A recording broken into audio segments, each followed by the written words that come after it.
The NLDS on Fox Sports 1 is presented by Budweiser. They are ready to go here in Los Angeles, and why not? What a game one we have for you tonight. The St. Louis Cardinals and the Los Angeles Dodgers. And now welcome inside the broadcast booth, everybody. The guys are coming right up. Harold's over here, Tom's over here, but right now we'll talk about this pitching matchup as we bring you this postseason baseball action for the first time on Fox Sports 1. A treat to do that. My gosh, this pitching matchup is as good as it can possibly get. We'll start with you. 41 wins between these two guys. The crowd set. I can't wait for this thing to start. I know, Joe, you said you woke up thinking about this matchup. How about a 45-year wait? That's how long it's been since we've seen a postseason game, two 20-game winners with ERAs this low. And oh, by the way, they're not just good, they're red hot. Both of them undefeated in the month of September. Two of the best curveballs you will see in all of baseball. You got Kershaw, probably the Cy Young winner for the third time. Wainwright, probably the top three for the fourth time. He's the Marichal to Kershaw's Koufax. Do you need any more than that? Well, I guess we're going to need some hits. I mean, after listening to all that, Harold Reynolds, we're going to have nothing going into the 10th inning. Anybody going to get any hits tonight? Well, I tell you what, there's a couple guys that might. You better have a game plan together. Let's talk about both teams. Let's start with Matt Kemp. One of the guys I think may have a big night. You look at the September he had, and Tom talked about the pitchers being hot.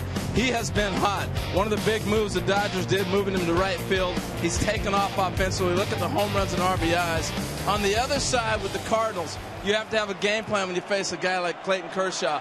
Be aggressive. Now listen, 40% of the time he's pitched this year, first pitch, hitters were swinging at the first pitch 40% of the time. That's a high since 1997 when John Smoltz was pitching. But you got to be aggressive. You got to try something. I think the Cardinals have a pretty good recipe. They beat him twice last year in the postseason. Yeah, I mean, it doesn't get any more simple than this right here. It's the Cardinals and Wainwright and the Dodgers and Kershaw. If you want trouble, you got it. Goodbye. Got him. And down he goes.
95 degrees. Look at that bottom line. Hottest postseason game since 1990. The field temperature over 100 degrees. Tommy Lasorda is addressing the masses here at Dodger Stadium, and yeah, here he goes. Dodger baseball. Yeah, there he is. Old number 2, cranking him up here at Dodger Stadium. Why do we show you these two guys? What's wrong with their TV? 2001 World Series, because it's the last time two 20-game winners met in the postseason. Game 7 of that 2001 World Series. Clemens and Schilling.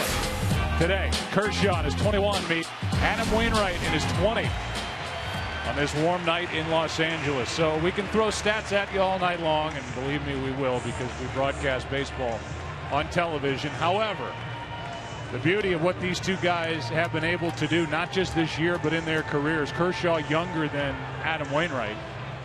Well, it'll speak for itself. Kershaw getting set to go, likely the Cy Young Award winner and MVP in the National League. There, the numbers: 27 starts. He had 24 decisions and won 21 of them. It's an incredible year, and I'm never one that said the pitcher should win the MVP. I believe he will. He's been that dominating with what he's been able to do. Take a look at the lineup that he will face, put together by Mike Matheny in his 3rd year as manager of the Cardinals. It's brought to you by Taco Bell. Sometimes you got to live Moss. Matt Carpenter leads off. He's at third. He had a big at bat in Game 6 last year against Kershaw that started a rally, went on to a 9-0 win for the Cardinals as they went on to win the pennant and lost to the Red Sox in the World Series. Grichuk, Holiday, Peralta, Molina, Adams at first. Cosma, John Jay is in center.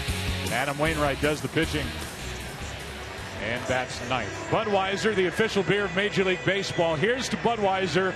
Here's to baseball. And before we watch Kershaw deal with Matt Carpenter and the Dodgers, who won the West, taking on the Cardinals, who won the Central, what do you think, Tom Verducci? Are we in for the kind of game everybody expects us to be in? I do, and I'm curious, this first at bat, Matt Carpenter embodies what the Cardinals do offensively. It's a very patient offensive team. But I think against Clayton Kershaw, getting deep into counts works against you. He throws 85% fastballs on the first pitch. So I would think St. Louis would go hunting for fastballs early in the count to stay away from the breaking balls of Clayton Kershaw. There are the numbers this season for Carpenter. The average down. He had a ton of walks.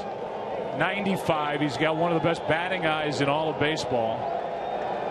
Just sit back and enjoy it. Kershaw against the Cardinals here in the top of the first.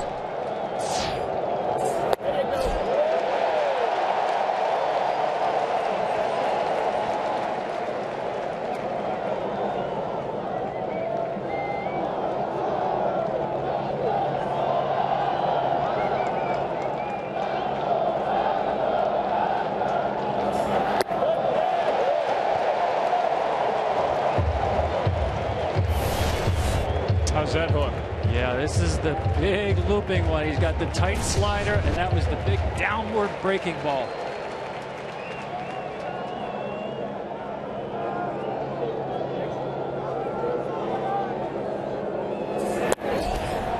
Just missed drilling the outside corner, ball 1. This is why so many hitters have been so aggressive against Kershaw, because once you get behind, you're basically beat.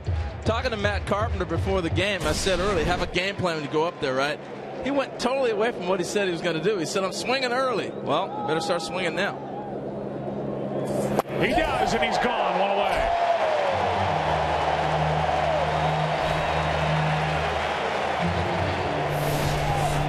That's the fastball. Typically, you'll see him go to breaking balls on 2 strikes. The 4-seamer threw it by him. Well, I like the fact we've watched him paint now with 3 pitches. He missed 1 on the outside, but those balls are right on the corner. Tough to pick up. Here's Grichuk. He's a kid. He was regarded really as the throw-in in the deal with the Angels this past offseason. The Cardinals traded David Freese and Fernando Salas for Peter Borges and this guy. He shoots one foul down the right side, raving about Randall Grichuk, who was up and down 3 times this year, was his manager, Mike Matheny, who says, you have no idea the power this kid has as he bats in the #2 spot. And I like the approach right there. Aggressive, sitting on first pitch fastball, got it. Kershaw with 8 days of rest really looks strong. Another swing, another foul. It's 0-2. For coverage of this game in Spanish, please tune in to Fox Deportes. Keep in mind, guys, it's only going to get more difficult to hit as the shadows come into play. The Dodgers worked out at game time yesterday. Really about the second inning, you'll see the shadows come into play and make it worse. That is hammered down the line and left into the corner. It is gone. Randall Grichuk puts the Cardinals on the board in the first inning with a home run right down the line. 1-0 St. Louis. He's able to get a hanging breaking ball when you're thinking about swinging, and he's already being aggressive. We saw him foul off a few balls. That's what happens when you're able to slow that fastball down. He got 2 fastballs, ends up bringing a breaking ball in there, and he hammered it. It's the power you were talking about, Joe. Well, he could very well turn out to be the biggest player involved in that trade of all 4 guys. Randall Grichuk. He is young and was actually a guy that was drafted by the Angels before they took Mike Trout. In that same draft, back-to-back picks. It's also a telling story that he's in the lineup and Oscar Taveras is not. And he may very well be in there tomorrow, even though a right-hander Greinke starts. I think that earned him a chance, right? Here's the 0-1 pitch. Holiday. Ball 1. You saw that pitch right there from Kershaw. That I thought for so long was a cutter, and it's actually his slider. And he does not throw a cutter. Talking to A.J. Ellis earlier today, it's a fastball, slider, curveball combination. Strike 2. Well, here's a look at the home run. You got a breaking ball, and he stayed right with it. He hung it right over the middle, and big league hitters are going to hit that. The one thing I see with Grichuk with 2 strikes, no stride. He eliminated the stride, just trying to see the ball and hit it. He's that strong, he can do that. That is just outside. That was the curveball, and take a good look at that. It's only the 2nd home run all season off a Clayton Kershaw curveball. The kid Grichuk all smiles with a postseason home run. Hard hit, D. Gordon, 2 out.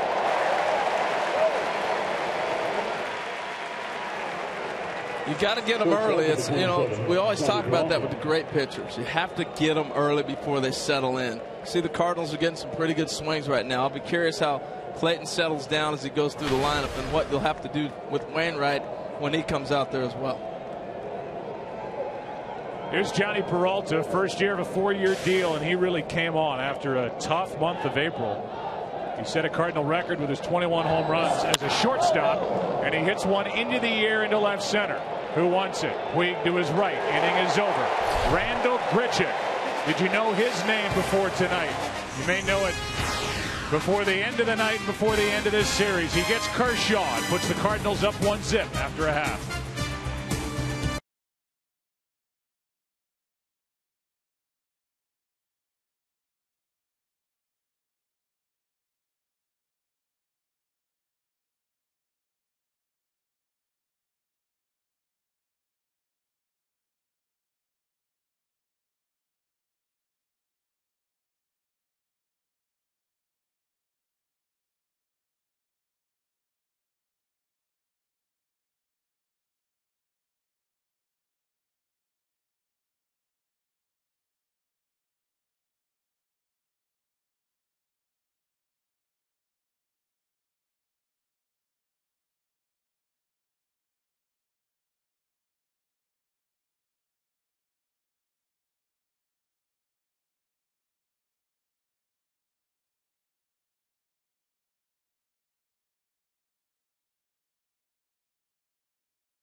leads it off. Then Puig, Gonzalez, Kemp, Ramirez, Crawford in the middle. Uribe, A.J. Ellis, and Clayton Kershaw. Bats in the number 9 spot. What a difference D. Gordon has made. And what a different lineup for any of these Cardinal pitchers to deal with this year in the postseason as opposed to last year. Yeah, he brings an element, even right there showing the bunt, that it's not going to be swing and miss every time up. It makes him have to work. And that is such an element you're talking about, Joe, that transformed this lineup.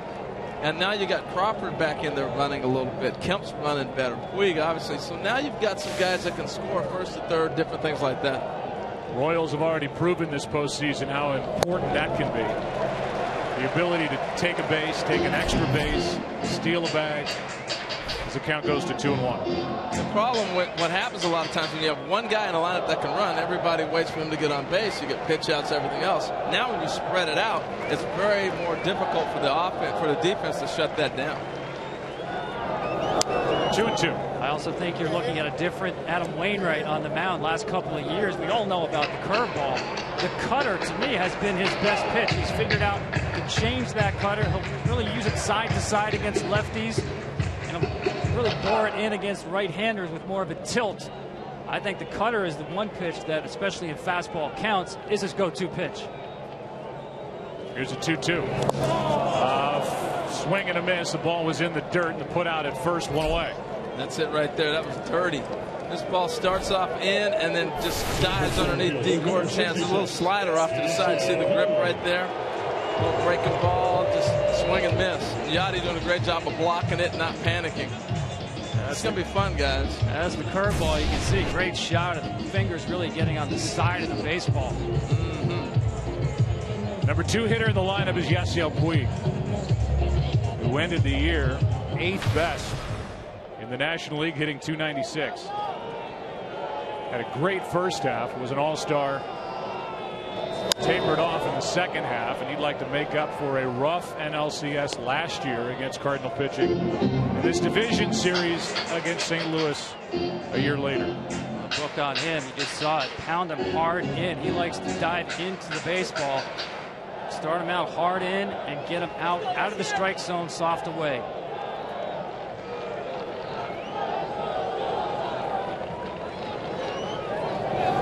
Inside corner, strike 2. And this is one of the more curious batters. I wanted to see how he was going to react this year. Because last year they ate him up with balls out of the strike zone, like Tom said. Now he's an 0-2 count. Will he stay aggressive and reach, or will he stay patient and swing at strikes? Little floater into right. That ball might drop. Late break. Base hit. Grichuk didn't see it off the bat. May not have been able to get there anyway. And it's 1-on, 1 out. I know Wainwright would like to have that pitch back. He's got Puig in an 0-2 count. And it just gives him something to hit. He left that ball, came back in on him, but it was all over the plate. I'm surprised. He may have been trying to set this up, bust in on him, and then go back out with that breaking ball. Both of these pitchers don't really believe in a waste pitch at all. 0-2 for Wainwright as a 2-seamer on the hands. As you said, just didn't get it in enough on Puig. Nice job fighting off. Well, who led Major League Baseball in RBIs? Got to be Cabrera, right? No. Mike Trout? No. Adrian Gonzalez? Ding. Really? 116 on the year. Hit 27 home runs. Had a big year. Ball 1. You know, we talked a lot about having a game plan when you go to the plate. I don't think anybody in baseball has a better plan when they go and they stay there and execute it as Adrian Gonzalez. He'll sit there and look for a certain pitch, and he'll sit on it until he gets 2 strikes.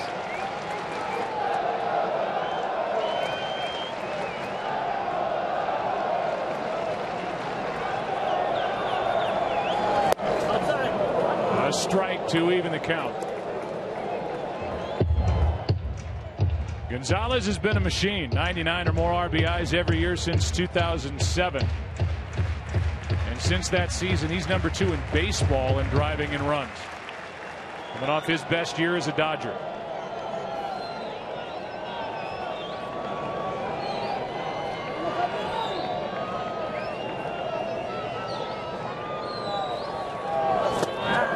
Strike 2. You know, we talk a lot about the ship this summer, and there's not a shift on Adrian Gonzalez. How many times have we seen that second baseman deep in right field, the shortstop pulled over to the other side? Because he beat the Cardinals this year, being able to take the ball the other way and drop bunts, they've taken that shift off. They'll adjust accordingly, but they've taken it off.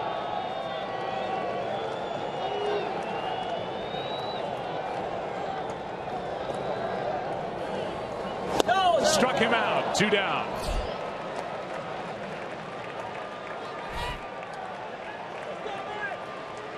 I thought this was a great job by Adam Wainwright, changing locations and velocity, starting out with the ball away, showing the fastball, doubles up on it. There's the strike that he wanted. Now this is going to set up the next pitch. The inside breaking ball, hard away. Gonzalez trying to protect is late. And he actually got the breaking pitch. He was sitting on the curveball right there. He missed it. I think if Clayton Kershaw is a true-false question, Adam Wainwright is a multiple-choice question. He's got more weapons than Clayton Kershaw. Here's Kemp. As we said, the National League's Player of the Month for the month of September, so he rolls into the postseason hot. Strike 1.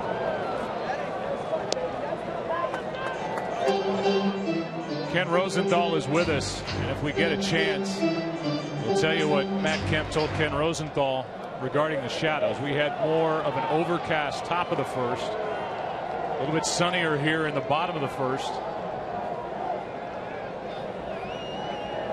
1 on, 2 out. Kenny, what did Kemp tell you? Well, Joe, he stepped out of the cage during batting practice yesterday, looked at the clock and said, okay, 4:16, that's when the shadows are going to creep in. It's 4:16 right now, and it's not good. The difficulty for hitters, Adrian Gonzalez says, is picking up spin on the breaking ball, and with Wainwright and Kershaw on the mound, that could be an issue. 354 right now.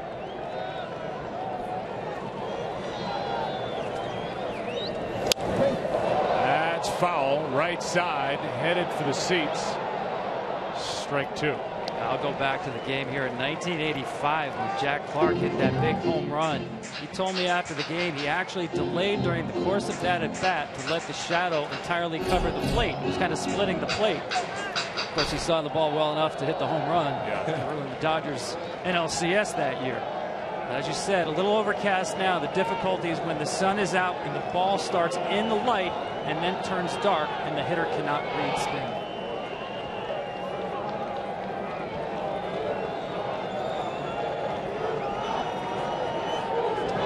Tell you what, the thing I'm noticing too is Adam Wainwright does a great job of shutting down the running game. And with Yadi Molina back there, we talked earlier about the Dodger speed. Puig's been sitting on first base now for about 8 pitches, 9 pitches. He's not going anywhere because they've shut that game down. That's what Molina will do back there. No team allowed fewer stolen bases this year in the big leagues than the Cardinals. The pitchers have a lot to do with it. Ball 2, 2-2. You would think with Adam Wainwright, as many curveballs as he throws, you got a guy like Matt Kemp, you know you want to put him away with a breaking ball. It's ideal for a base runner to run. But that little dimension of being able to throw over, but Yadi Molina back there changes everything. This is how you win 6 straight Gold Glove awards.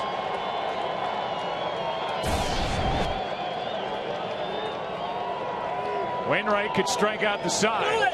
Runner goes on a foul. Puig will have to come back, and that was one aspect of Puig's game that his manager Don Mattingly talked about before the game, saying he can become a better base stealer, a better base runner in general. Talking about Puig, who just took off on that previous 2-2 pitch.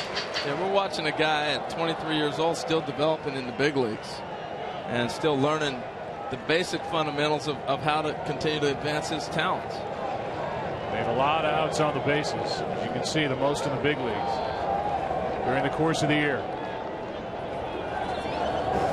Line drive, base hit into right center, and Puig will head to third.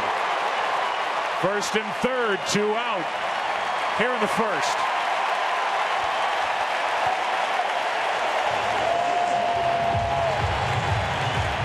Well, we talked about this Dodger lineup, Joe, and how deep they are. Look at this, driving the ball the other way. Matt Kemp had some nice swings of balls and foul back. Look at him stay on this fastball, head down, driving the ball the other way. Beautiful stroke. And I think just the fact that you're going to move runners puts a lot more pressure on everybody, too. Well, here's Hanley Ramirez, who was hit in the ribs in the first inning of Game 1 of last year's NLCS by Joe Kelly. Fractured a rib. He was not the same. That's a great point, Joe. That changed that whole series, I think. A chance here in the first. Ramirez. And he goes right inside. Rib high. Hello, you remember this pitch from last year? And the crowd is booing, but this is what you need to do with Ramirez. You need to pound him hard in, and once in a while, getting hit by the ball is a consequence of that. Well, the Cardinals have no problem with that. The Dodgers might. Plus, Tom, it gets him thinking. And sometimes you got to knock a player off and get him out of his game. And I think we've gotten away from that a lot. That changed the mindset of that hitter immediately. And look at what follows. And there you go. He's not going out there to get that breaking ball. He's looking. You busted me in with a heater. I'm swinging at your fast. I'm looking fastball. Oh, my goodness, it's a curveball. But that's what happens when you're able to knock that guy off that first pitch. You think Joe Buck's the only one who remembered about him getting hit? No, Hanley remembers it, too. So he's thinking about that. I think it's a great first pitch of the series for him to see. Now the sun pops back out. As Ramirez, who was hit twice in July in St. Louis by the Cardinals, waits. Hits it hard and right at Carpenter to end the inning. An eventful first inning. And in the end of it, in the bottom of the first inning, the Dodgers strand a couple. Who's coming up? Yadier Molina first up for St. Louis in the second, up 1-0.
Of the action in 2015, go to MLB.com/season tickets to reserve your seat today.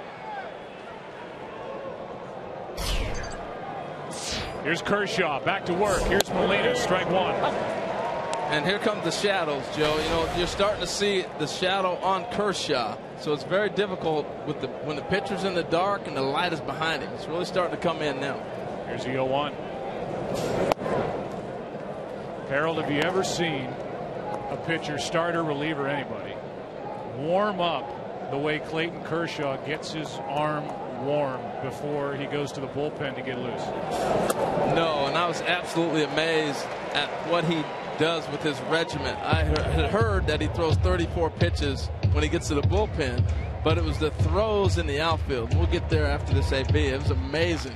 Just the sheer arm strength is stunning. Yeah. Here's a 1-2. 2-2. A lot of pitchers are going to have that long toss session before they go out there. The difference with Kershaw is he throws line drives. You can hang your laundry on it. Pedro Martinez, the only other pitcher I've seen with that kind of arm strength. 2-2 pitch. Does not get the inside corner, full count. Tell you what, this is just, he is so close to getting strikes. This guy is around the plate, just painting in and out. Here's a 3-2. Gordon to his left. One away. I don't know if people can appreciate just how far this is and how hard he's throwing it. Well, if you just watch outfielders throw from the outfield and see what they can do when they're throwing the ball at third base or they're throwing the ball home. When he throws this ball on the line, he started off in left center field, backed up to about deep left center, and then he went to deep center field, and he is throwing a frozen rope across the field. Poor A.J. Ellis needed a cutoff man to get the ball back to him. Here's one that gets away from Kershaw after we watch him airmail him from center field. This one's airmailed to the plate. Tell you what, you talked about the effective pitch to Hanley Ramirez. Now, I know he's not trying to throw that ball at Adams' head, but it gives a thought for him as one of the only left-handers in this lineup. 1-1 strike on Matt Adams, who hit 15 home runs during the regular season, but hit only 190 against left-handed pitching. He's really the only guy that the Cardinals feel comfortable as their first baseman as he leans back from ball 2. Well, we talked about the shift earlier. Here's a good look at it. You got D. Gordon in deep right field. They brought Uribe over to center. Missing high again, 3-1.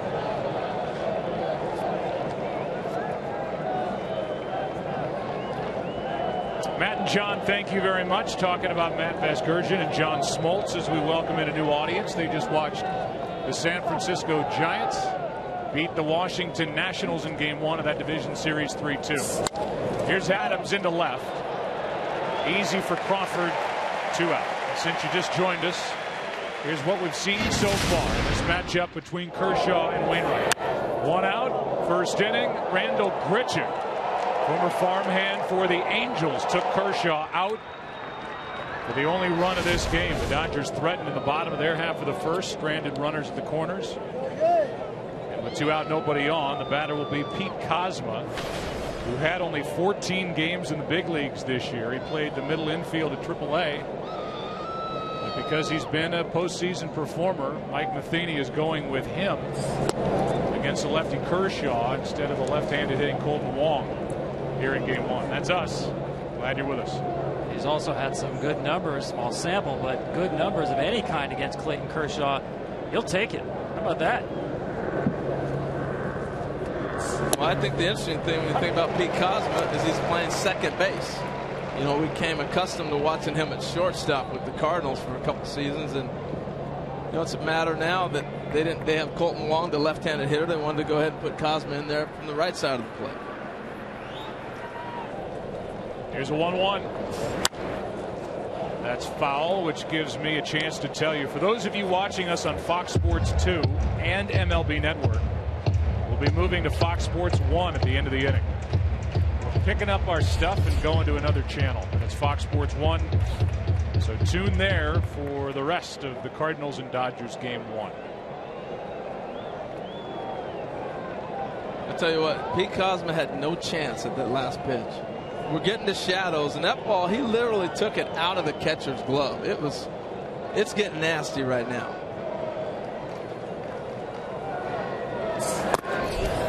maybe A.J. Ellis doesn't have a chance at it either. Yeah, that was a fastball, and he knows it's coming. And the pitch before, you were talking about that slider, Harold. Well, and here's the pitch I was just talking about, him having no chance of hitting. Well, the reason why, again, that baseball, they lose the spin from light to dark, and the hitter needs to read spin to read breaking ball. There's no spin. It's gray. Out in front of the plate. Tough play, Ellis. Nice play, Ellis. Bottom of the second rolls in. It's postseason baseball. It's yours on Fox Sports 1. 1-0, St. Louis.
Fan, you got to get DirecTV.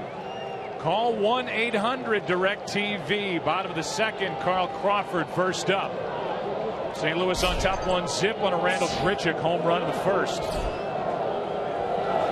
Off the hand, strike one on Carl Crawford, who ended up hitting .300 this season. He really came on. You know, he got healthy, and before he went on the disabled list the second time this year, he was on a roll. It looked like he totally turned it around, but he's a difference maker on this team. He's got 7 career postseason home runs. As he's in the hole here, 0-2. Not wasting any time with Adam Wainwright in the shadows.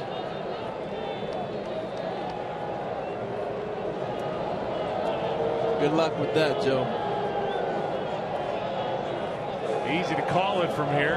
Tough to hit. Ball one upstairs. What? Adam Wainwright. I think the difficulty to explain it at home, you've got a light background, then all of a sudden the pitcher is standing in the dark. He goes into a windup and the ball comes in and out of the light. It's just very difficult to see. Strikeout for out number 1. And that's strikeout number 3 for Adam Wainwright. And that's the nastiest of the bunch. You know, when the guy throws a curveball, it goes, you can see the revolution of the ball. Here it is. Here's how you get a good look at it right here at home. As it goes from light, he's coming out of it, and then it goes dark, and now you can't pick it up, and then it comes back, and by then it's on you. While he was swinging at the fastball, you can kind of gauge where the fastball may end up when he releases it, but the breaking ball is a devastator in the dark.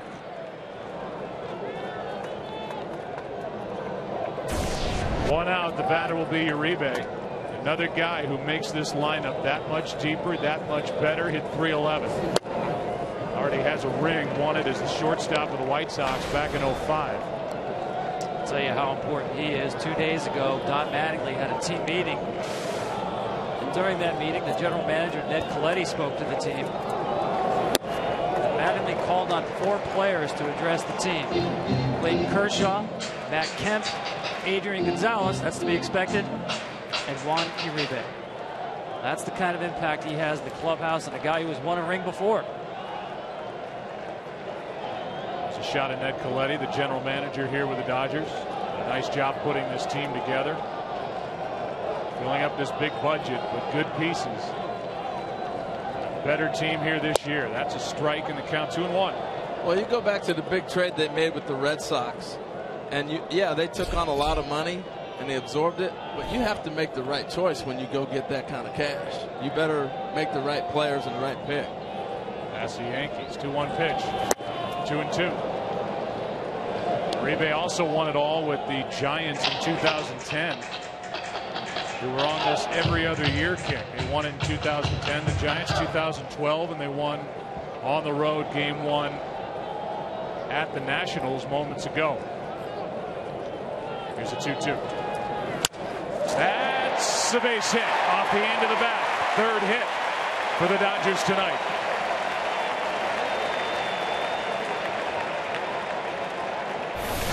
Two cutters, and then here comes the curveball. Watch Uribe stay on this. Kept his balance. Broken bat, but just had enough to serve it over shortstop.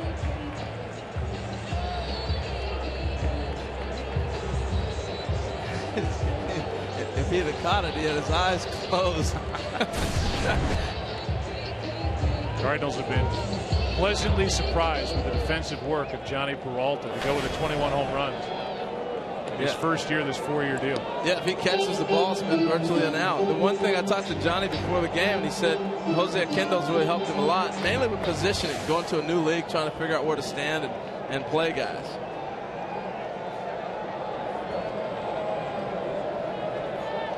One on, one out. There's a big piece of this puzzle for the Dodgers, who had knee surgery earlier in the year. Had a down year with a bat.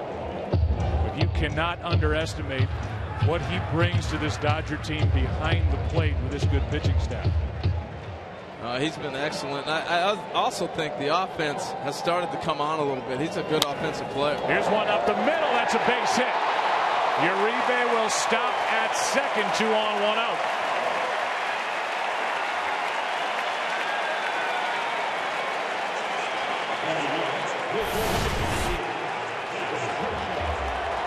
Job by Ellis, going right back up the middle, just sneaks through. Again, attacking that fastball in the shadows is so important.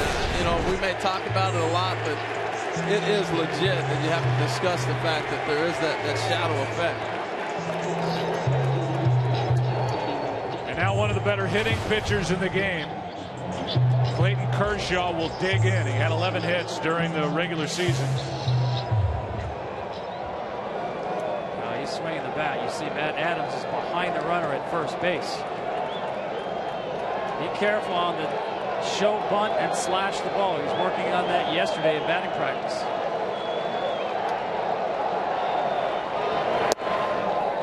Well, one outside. This is where the strategy of the National League changes the whole game. I mean, you got one out. You're going to bunt him over for D. Gordon to have an opportunity to swing, or do you want Kershaw swinging the bat?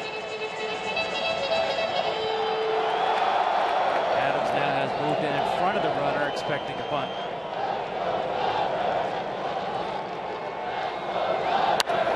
Bunt is perfect. 2 out, and the runner's up to second and third. There's not much he does that isn't dead solid perfect. Clayton Kershaw. Just great fundamentals. I mean, he set the angle early. He knew where he wanted to go. It didn't matter where the first baseman was at. He's going to third. See him set the angle and made sure that wherever the pitch was, fastball, in, breaking ball, whatever, I'm forcing it to third. because that play at third base, the third baseman's coming. So you got a chance to get those guys moved over right there. It's an excellent bunt. Now it's D. Gordon, who hit .433 against the Cardinals this season. Struck out his first time. Second and third, 2 out. Ball 1. You can see where Carpenter's playing too. Don't rule out the bunt, and that's what this little conversation might be about. It's not, do we want to go after Puig next, but I think more mixing your combination of signs. You got a catcher at second base, and also don't forget about D. Gordon maybe dropping a bunt on you. Well, Wainwright has thrown 83% of his career innings with Yadier Molina behind the plate. Great working relationship. One thing you'll notice of Molina, he likes to set up very late, not to give away location. You can do that when you have such familiarity with the pitcher.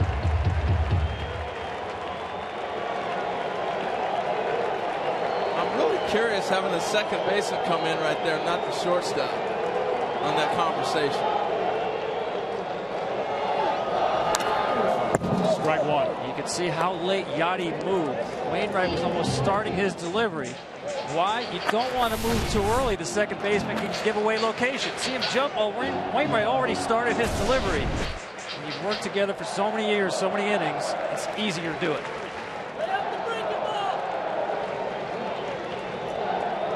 And that's a great point, Tom, because that's why that conversation was. You got the catcher Ellis there.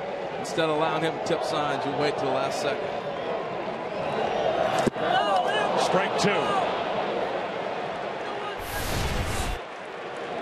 He is just eating him up with that. That's the same pitch he swung and missed and struck out on. It's a late break. He throws 2 or 3 different breaks on his curveball, which some people may say is a slider or a slurve. And then have the big Charlie Ford 12-6 delivery on the other curveball.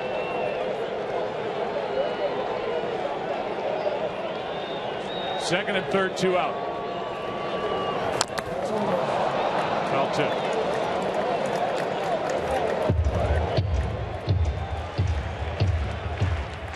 For as good as Kershaw was in September, Adam Wainwright was the National League's pitcher of the month. Both guys went 5-0. Wainwright's ERA 1.38. 2 complete games and a shutout.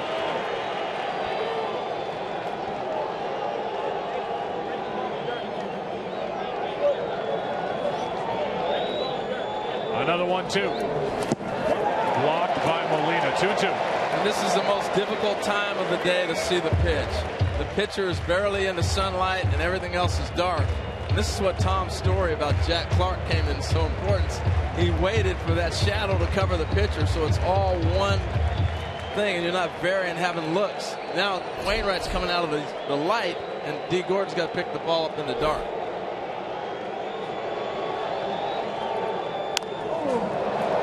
Just fought it off.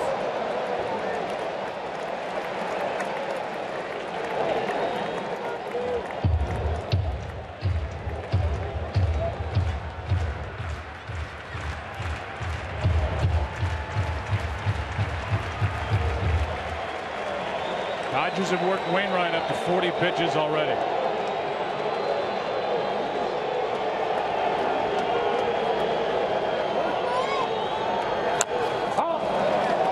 Good battle. This is like in spring training when guys want to work on hitting curveballs. They put the pitching machine on curveball and see pitch after pitch after pitch. Adam Wainwright right now in the role of the pitching machine, throwing nothing but curveball. Mixed in one cutter, pretty much know what's coming. I like that. That's a good line.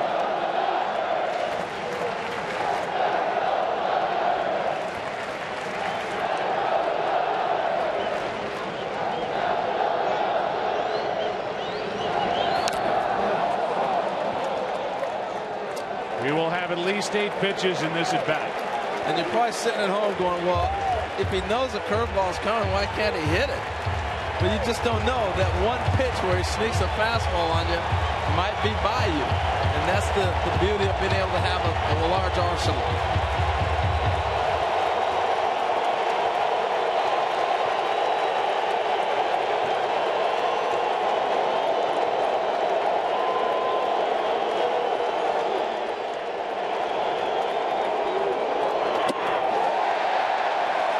full count.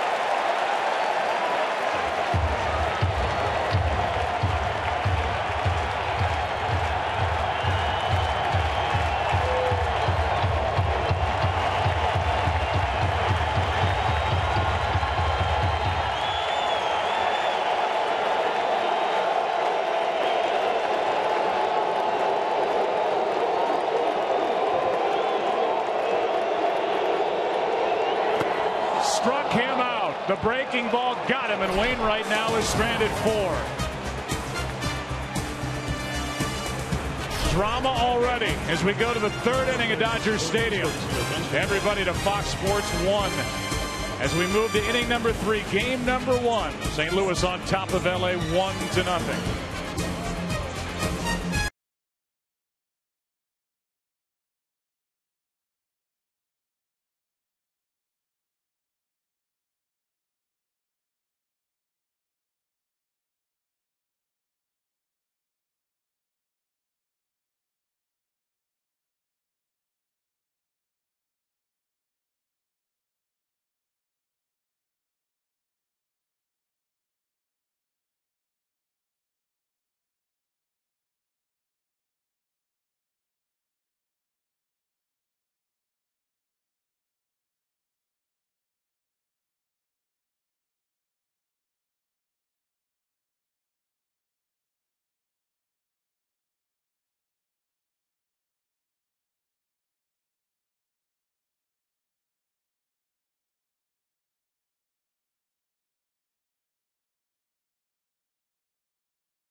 First pitch of ball from Clayton Kershaw, 3rd inning underway at Dodger Stadium, 1-0 St. Louis. Cardinals have only 1 base runner. He wasn't on very long. Randall Grichuk. Dodgers have stranded 4 runners on. As the count evens at a ball and a strike. John Jay is at the plate. Wainwright will follow, then Matt Carpenter. Against the 21-game winner, Clayton Kershaw. Drew Butera is kind enough to join us. He's the backup catcher to A.J. Ellis with this Dodger club. Drew, thank you, sir. No problem. Thanks for having me. You just got back from warming up Clayton Kershaw prior to getting on the headset. How difficult is it right now to see with that sunlight in the background and the pitcher standing in the darkness? There's some tough shadows right now. There's a little bit of glare from center field, and ball kind of goes in and out as it makes its way to home plate. 2 balls, 2 strikes. John Jay leading off. That's upstairs. A full count as we give you our in-game interview brought to you by DirecTV. And it's Drew Butera who will tell us the secrets to the success of Clayton Kershaw. Here's a 3-2 pitch. Strikeout number 2. Out number 1. You got here, Drew, last July Have you seen him get even better in a year and a half? You know, I didn't think it was possible, honestly, from the starts that I've watched him last year, and then as the season progressed, it amazes me. You know, every start he just keeps getting better and better, and it's almost to the point where you kind of wonder where he's going to go next. Hey, Drew, with Adam Wainwright at the plate, my question is, what's the conversation for the guys when they're coming in off the field talking about facing Adam Wainwright?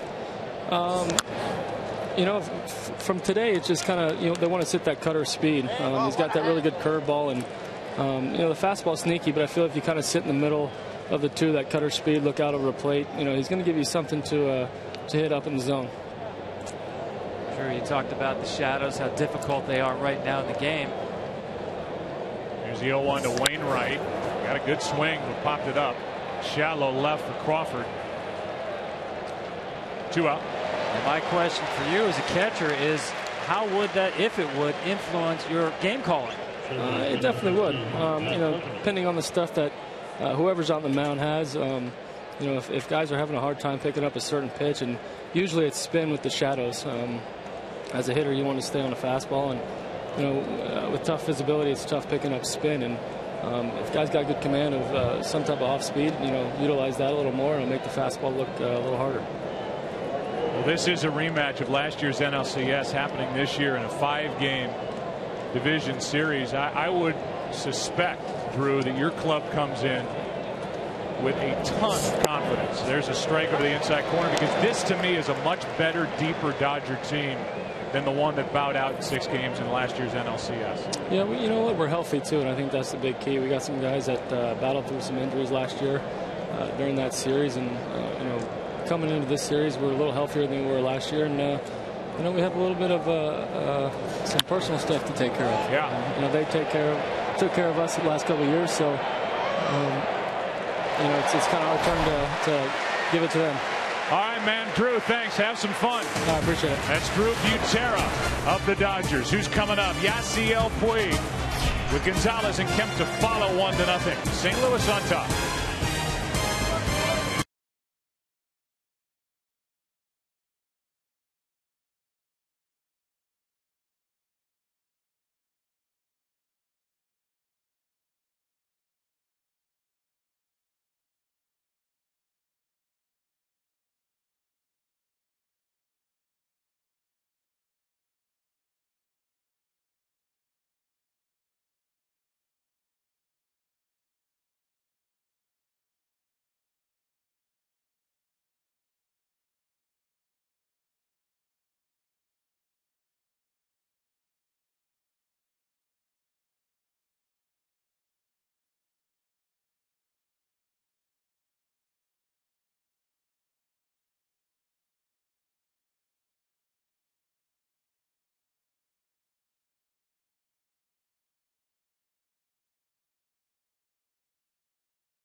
Cancer, a groundbreaking initiative created to accelerate innovative cancer research that gets new therapies to patients quickly in order to save lives now. For more information, visit foxsportssupports.com. 2, 3, and 4 hitters for the Dodgers, down 1-0, and Yasiel Puig steps out. He singled his first time up. Adrian Gonzalez and Matt Kemp will follow. Wainwright has struck out 4, stranded 4 runners, and this one is fouled right side. Strike 1 as we go back to the bottom of the second. Well, the postseason is about minimizing the moments, and I think with 2 veteran players, we got a second and third situation with D. Gordon up. Okay, they're going to make sure we're going to throw you hooks. We're not going to give them. I think part of this has Puig not swinging the bat. Look at him right there. Whatever you want, they throw the nasty hook. They get out of it. But that conversation was so important because it's a point in the moment in the game where you can break it open and change the momentum and everything. Here's a 0-1 pitch. Puig takes ball 1.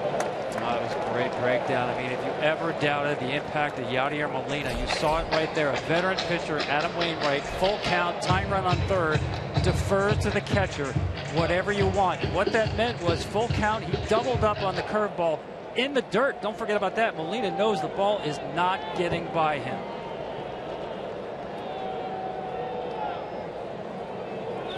And hits Puig, and that'll open up the old can of worms. Not that it's intentional, but trying to get the inside part of the plate with a history between these two clubs. Now Adrian Gonzalez and Yadier Molina at home plate are getting into it. Adrian Gonzalez and Molina have to be separated by the home plate umpire.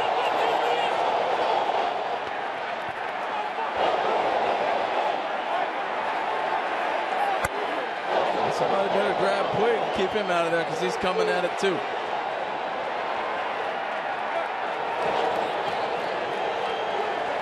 History with these two last year during the NLCS, earlier this year. And Matheny's trying to calm down Yadier Molina. Adrian Gonzalez effectively said enough. It wasn't just last year in the playoffs, it was also this season. With Puig and Ramirez getting hit. Adam Wainwright's like, let's go, guys. Come on. It's time to play ball. He just had a chance to talk to Yasiel Puig. And maybe bring that back so you can see it. It's just basically, Wainwright's like, look at Wainwright telling everybody, it's okay, guys, calm down. Wasn't intentional. Let's play ball. I mean, it would be hard to believe. Here's how it started when we went to the replay of the hit by pitch. Adrian Gonzalez and Yadier Molina got into it. If there's no history, and there is, if there's no history between these two, that's a hit by pitch in a 1-0 game in the third inning of game 1 of a playoff game. It would make no sense to hit somebody right there. But because there is history, that wound is still fresh, and these guys went right at each other. Exactly right, and it's more than the pitch to Ramirez in the postseason. Now right here, this is right here. Look at Wainwright and Puig. I think this calmed everything down, and it got it going because Wainwright's like, look, I'm not trying to hit you. It's all good. And then Puig patted him on the butt, and they went on down to first. You think Mike Matheny wants to keep his catcher in the game? Tell you what, this just changed the series. I love it. It's taking it to a whole nother height. This is what the Cardinals do. We talked about it at the top. Pound fastballs into the power hitters of the Dodgers. And if they should happen to hit somebody, well, that's the consequence of the way they operate. Adrian Gonzalez said, we've had enough. Well, Joe, you nailed it right off the top. This opened up a wound that was there. And that's what changes the whole series. It's okay. We watched the brush back on Hanley. If you don't hit anybody, that's one thing. Once you hit them, it opens up. I think Don Mattingly just asked if the benches were warned. He seems satisfied, so I would say no. We'll get the official word. Last year, first at bat, NLCS, first inning. And Joe Kelly hits Hanley Ramirez and fractures his rib. Ramirez was not the same the rest of the series. And then Hanley Ramirez was hit twice in one game in July earlier this year. Kershaw retaliated by hitting Matt Holliday later on in that ball game. Gonzalez was hit in that game as well. And it was Gonzalez who came out a moment ago, got right into the face of Yadier Molina, and now we have, as if we needed any more. And Gonzalez still talking. There's a lot of Spanish being spoken on the field right now. We have a lot more to this series than we had about 7 minutes ago.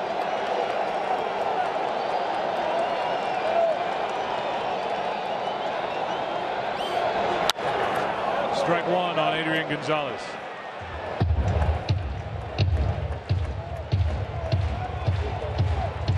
Cardinals last year got on Gonzalez for reacting on a ball he hit in the NLCS, saying it's Mickey Mouse stuff. And Gonzalez mocked it later by putting up mouse ears when he got to first base. That's right.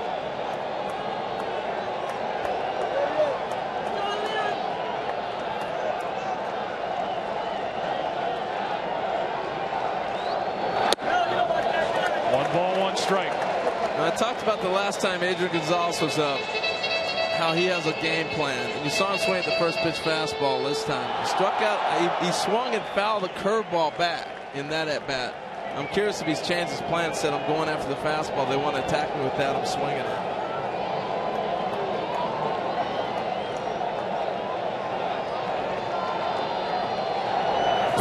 Strike two. What he told me is he always sits on fastballs, reacts to breaking balls. Early in his career, he sat on soft stuff in San Diego because nobody pitched to him. Here's the curveball. You will rarely see Gonzalez. He's actually on time here and misses it. You rarely see him out front with his hand, top hand coming off the bat. Still on balance. That's just a good pitch by Wainwright. One of the best off-speed hitters in all of baseball.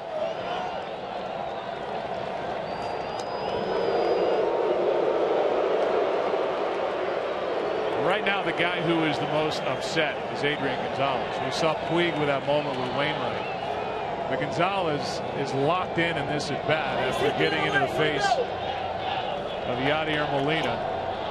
He's set up here to ball and 2 strikes.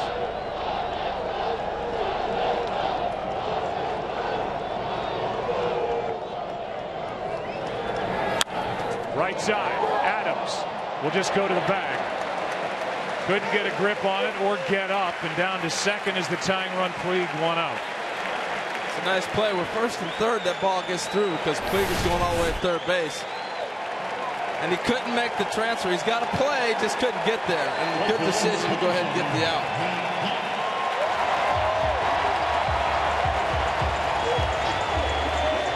That's a good decision there. You see he didn't have the grip. And Puig did a good job running inside to take away the throwing lane. Start calling Yachty Mighty Mouse, man. All these guys are huge. And he's probably, what, about 5'8". He's standing right there with the big boys ready to take them on. There's Matt Kemp.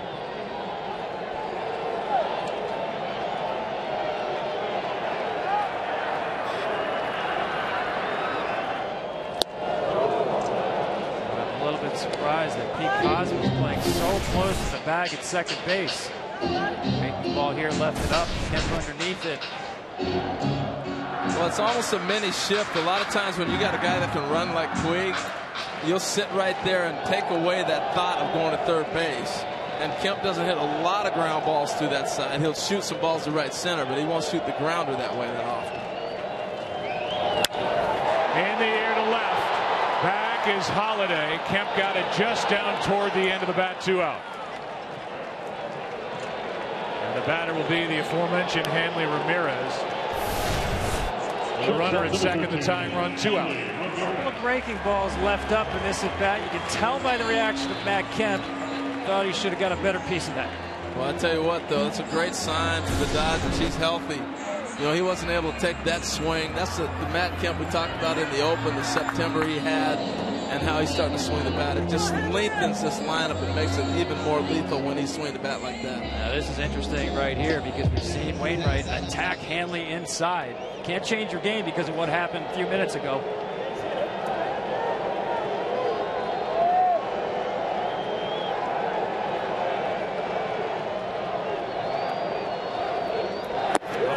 Ball one. I'll give the home plate umpire Jerry Meals credit too for sticking his body in between Adrian Gonzalez and Yadier Molina to help make sure nothing really broke out. Yeah, they were ready to go at it, man. Talk about UFC. See that a lot here on Fox 1. They're ready to go brawling right there. He stepped in the middle. Here's a 1-0. Yeah. Ground ball, right side, base hit. Here comes Puig. This game is tied.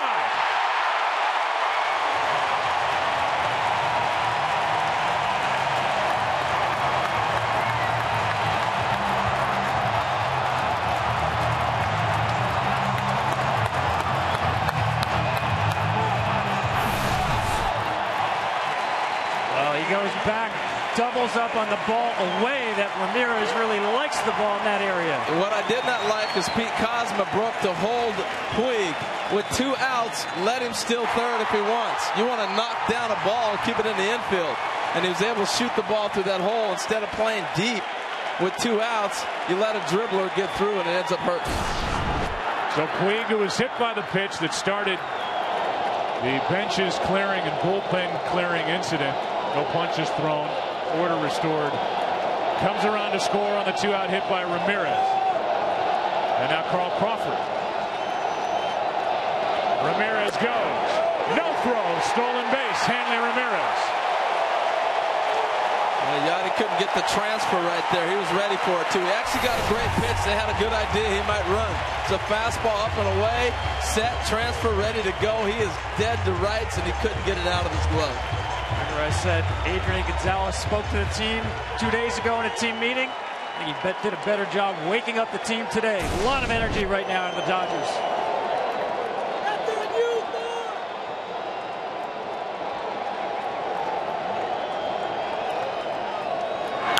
Ripped into the corner.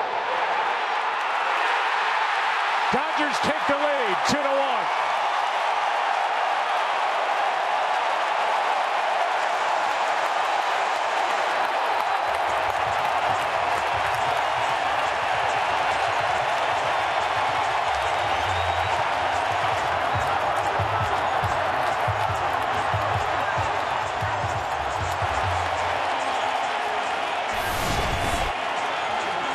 One of the hottest hitters in baseball has been Carl Crawford. And Joe, you talked about his power in the postseason. I don't know if he turns it up a notch and says, hey, I can drive the ball, or they're going to attack me more, and he knows it. But this is another ball he hits awful hard to bounce into the seats. Just a cutter. He didn't get inside enough to a good inside the plate hitter. The stolen base leads directly to a run because of the ground rule double. And it's 2-1.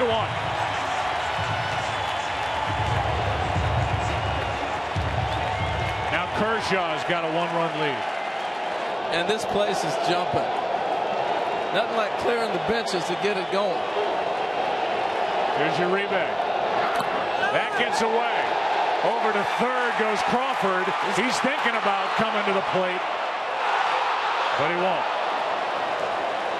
And Molina looks a little rattled here. Well, he's such a good catcher. He tries to pick this ball with the backhand rather than block the ball.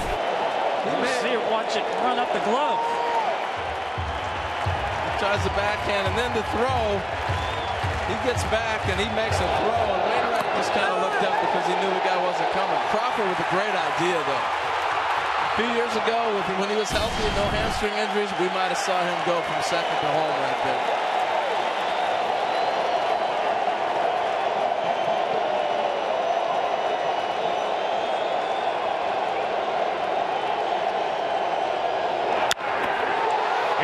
Center. Jay back to end the inning, a step in front of the track. What an inning. Intensity has been ratcheted up. Adrian Gonzalez and Yadier Molina got into it after Puig was hit. 2 runs scoring, and the Dodgers lead 2-1 after 3 in game 1.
Now in this matchup of Kershaw and Wainwright, it's Clayton Kershaw 1 run up, and the guy who got him in the first inning on a breaking ball, a curve ball, hitting it out of the park down the left field line is Randall Grichuk. He's first up. Matt Holliday, Johnny Peralta will follow.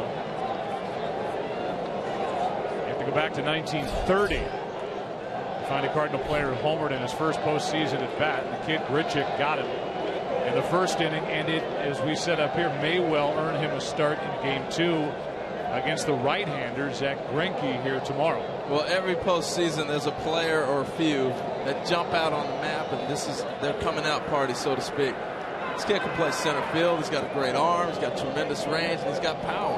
He's put up big numbers in the minor leagues. Always had power. He needed an opportunity. Right-handed power is at such a premium in today's game. The Cardinals may have fallen into a guy here in Grichuk. 1 ball, 1 strike. Well, that's a good way to put it, because the key player in that trade was Peter Borges. The Cardinals really wanted to get more athletic in the outfield. There's a strike. And Borges, a great fly chaser, was the key to that deal. John Mozeliak, the Cardinals GM, talked to the Angels about a few different prospects in the deal and happened to settle on Randall Grichuk. 1-2 the count. 2-2. We had a chance to visit with Mike Matheny during the last break. Sorry to cut you off there. Oh, that's okay. That's okay, Jim. We'll play that interview for you after the first out, which happens right now. 1 away. Time for our in-game interview brought to you by DirecTV. We talked to Mike Matheny. First question was about the intensity being ratcheted up. Well, I don't know if it could be any higher, but you know, we love the fact these guys have emotions, and you'd be dead not to have them out here in a situation like this, and get amplified a little bit once you get the guys hit, and just trying to move on and play the game now. Yeah, you stayed in great shape after your playing career ended. You needed all that strength to slow down Yadier Molina. Well, just he's a passionate guy. He loves this game, loves the team, and has a lot of pride. And when something goes like that, it's sometimes hard to rein him in, but we need to keep him in this game. Last question, Adam Wainwright. His curveball has looked nasty here tonight. Yeah, we talked about that before the game, and he's got it. He's going to use it, and he's used it in the bottom of the zone, and a lot of chases are having trouble picking it up, so it's something he's going to have to keep going. But he's throwing a lot of pitches, so hopefully we can get a little more efficient, keep him in longer. Thank you, Mike. All right, guys. He's not the only one with a good curveball, as Kershaw just showed his. Strike 1 on Matt Holliday. Tell you what, reading between the lines, though, he's getting a little worried about Wainwright's pitch count. 1. Cardinals, any team at this point would have a rested and ready bullpen. The Cardinals really have an advantage in this series, in my opinion, with the depth and the number of ways Matheny can go out of his bullpen. That's down the right field line, out of play, strike 2. Well, you got to figure Wainwright's at 59 pitches right here and get ready to head to the bottom of the 4th. That's quite a bit, but he's a guy that he can carry 120 pitches in a game. And you're right, though, Joe. I mean, you think about walking in the bullpen. They've loaded with guys that they have a pretty good formula down there. One of the top pins in baseball. He's got 3 left-handers as well. Adrian Gonzalez won't see a right-hander late in the game. Strikeout number 2. 2 out in the 4th. I love the fact that the curveballs come back, and we got away from it for probably 10 years. It's been all about the cutter and being able to have a fastball cutter combination, or do you throw 95 to 100? With these two guys showing you the effect the curveball has and able to change a guy's eye angle. Fastball, slider, it's basically on the same plane, very similar. It's going to be 95 to 90. You throw a curveball in there at 74, it changes everything on the hitter. Here's Peralta, fly to center his first time. 4 strikeouts on the night. I think what makes Kershaw so difficult, other than pure stuff, obviously, the exact same release point on all 3 pitches. Whereas Wainwright is a guy who can change release points with all of his different pitches and will change the rhythm and timing of his delivery. 2 different approaches, obviously excellent results.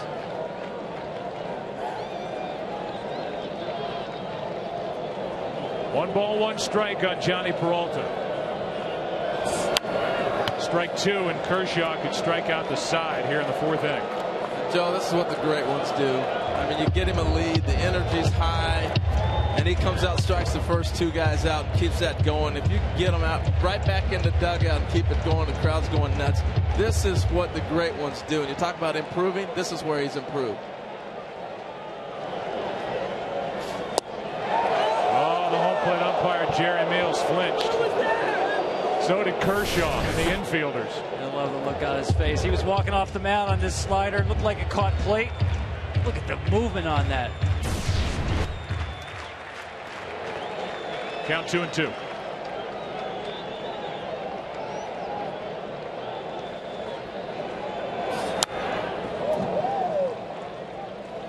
See some of the swings guys get off him.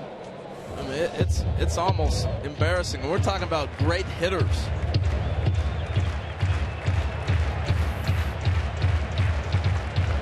Peralta, the cleanup man in the Cardinal lineup here for game 1.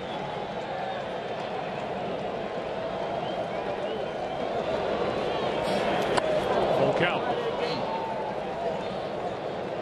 Kershaw missed the month of April. Dodgers opened the season at the end of March in Australia against Arizona. Threw 102 pitches, won that game, but then the muscle in the upper part of his back behind his left shoulder got inflamed, and he missed April. He's ready to roll now. He strikes out the side in the 4th inning. Grichuk. Then Holiday. And on a 3-2 to Peralta. We go to the bottom of the 4th. Dodgers will bat. Up by 1.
A swinging strike to start this bottom of the 4th inning. A.J. Ellis, who singled his first time. Then it's Clayton Kershaw. Then it's D. Gordon. 2-1 Dodgers lead. 1 ball, 1 strike. We'll have a report from down on the field during this inning regarding Hanley Ramirez with Kenny Rosenthal down there. Aaron Andrews is with us tonight. Just wanted to throw that out there. Raising the roof down by the dugout. There's a strike in the count, 1-2.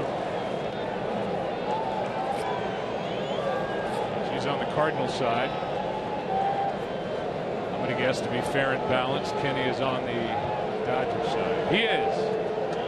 Going to go to him in a moment. 1-2 pitch is down and away. 2-2.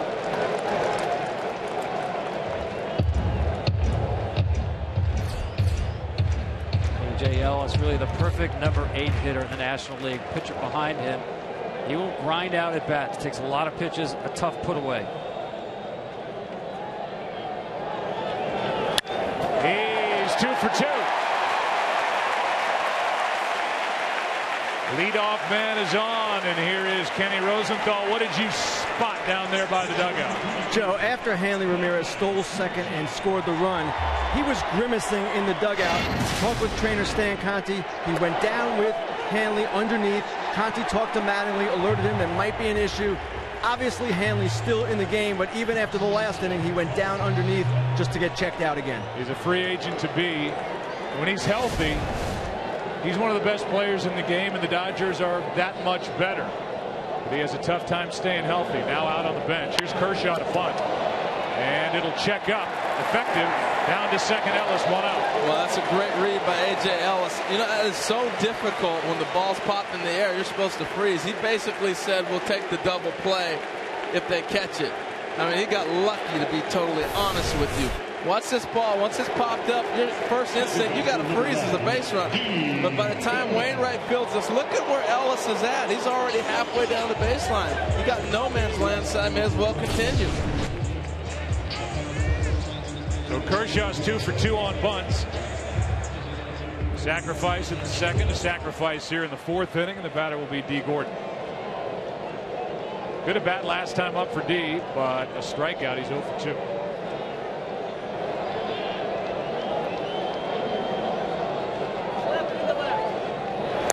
Strike 1. Yeah, going back to that stolen base by Hanley Ramirez, so many things were happening quickly that inning. Really want to emphasize that's a money bag in my book.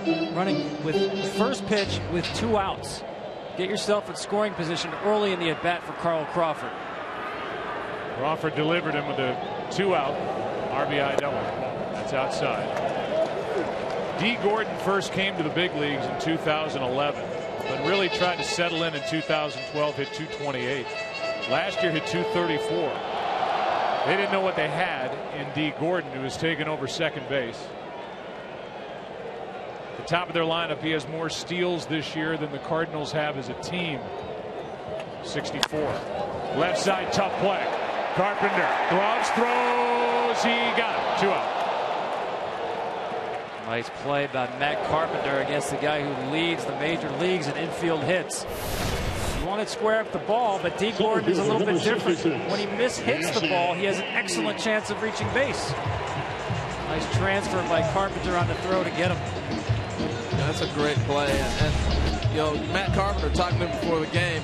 Third's his natural position. He feels comfortable there. There's situations that come up that he feels like I've already been in this situation before. At second base, he has to think a little bit more than he does at third. Despite the great month of September, the Dodgers have had at least 1 runner in scoring position every inning. Here with 2 out, a runner at third for Yasiel Puig. He was hit by a pitch. Scored a run his last time up. Good curveball, strike 1. Yeah, Yasiel didn't like it. You're not expecting to see the curveball on the inside half of the plate. You see Molina set up outside, backed it up. Surprise, Yasiel Puig. When you see that much movement from the catcher and you're tracking the ball, that's why you're saying, I don't know how he got that call. But it's a strike.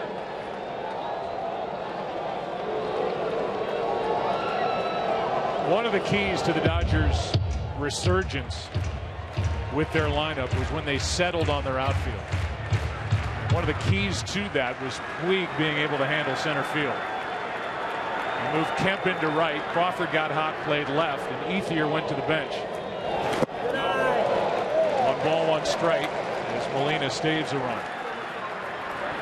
They had all those guys, Harold, and didn't know where they were going to fit. Nobody knew when they were playing. Now they do, and the odd man out is Andre Ethier. Yeah, and you know what? You got to give Ethier some credit, too, for not complaining. I've never heard him complain one time. Everybody wants to play, and I'm sure he's going to get that opportunity at some point in his career. Maybe next year he gets traded, but to swallow his pride and be all in for the team is a big thing. Here's a 1-1. Good pitch from Wainwright, strike 2. Here's the other thing we talked about with Kershaw. This is what the greats do. This is why Adam Wainwright's so great. He understands situation. We saw one time already with the D. Gordon at bat, he pitched out of it. Right here, he's got Yasiel Puig eaten out of his hands. First pitch, the strike. Once he got him with the Gumby shoulder mentality, now he's going to eat him up.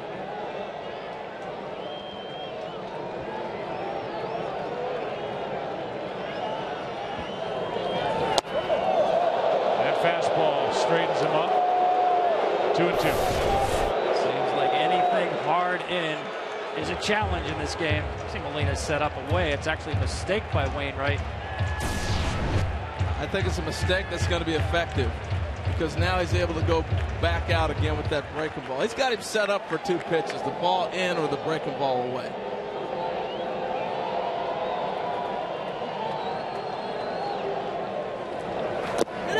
Tried to. Puig laid off. Full count.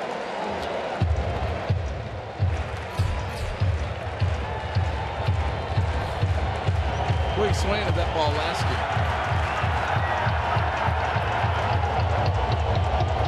Trying to add to the Dodger lead here in the 4th.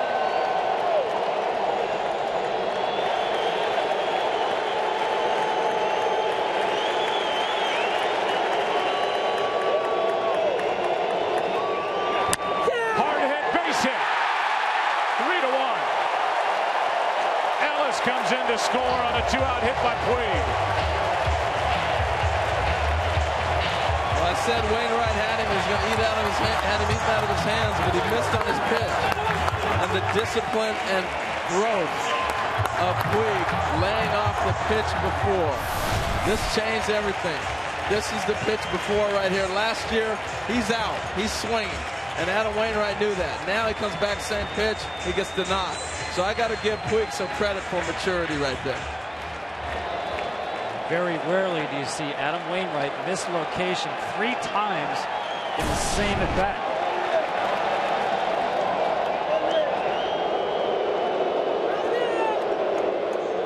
Adrian Gonzalez now, he's 0 for 2.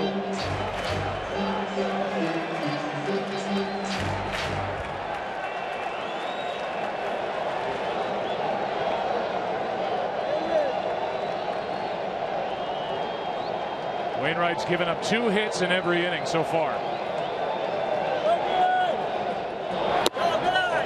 Meanwhile, Kershaw on the other side has retired 11 straight and 12 of 13, and because the only base runner was a 1-out solo home run, he has yet to pitch out of the stretch. We talked about the shadows for the hitters. How about the right fielder right now? The difficulty now belongs to the right fielder with the sun low directly in his eyes.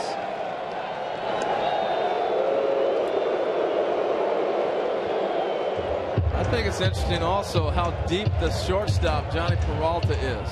And I think Puig, when you run, you have that far to go. He's on the back end of the grass. He's got a long way to go for cover. Usually a catcher likes a guy to be there and have him a target instead of hitting the guy on the run. This is a throw on the run if he runs here. Puig stays put on ball 2. Now, once again, I'm sure Mike Matheny is watching him very closely. But the misses now by Adam Wainwright are bad misses. Not good misses, just off the zone.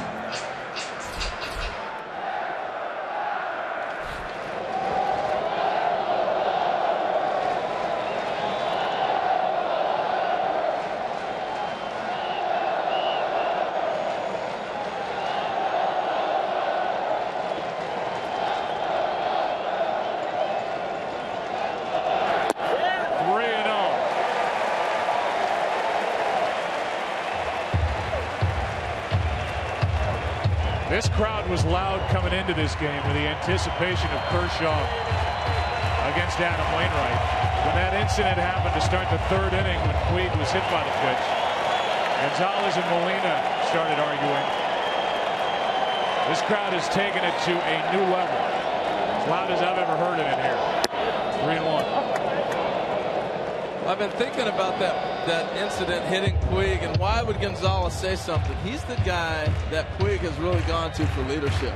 And it was almost like all right, little brother, I got your back.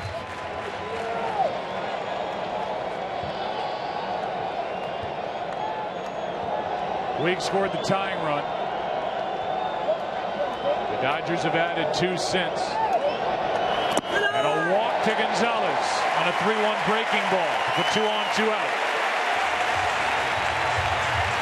First walk of the night will bring Derek Lilliquist out of the dugout. So while they talk, we'll remind you Fox Sports 1 is your home for college football as it returns. Iowa State takes on 21st ranked Oklahoma State. That's tomorrow. Then a huge Big 12 showdown between 2 unbeaten teams. 4th ranked Oklahoma takes on 25th ranked TCU on Fox, followed by Michigan squaring off against Rutgers, the Big Ten network, while Arizona State squares off against 16th ranked USC on Fox.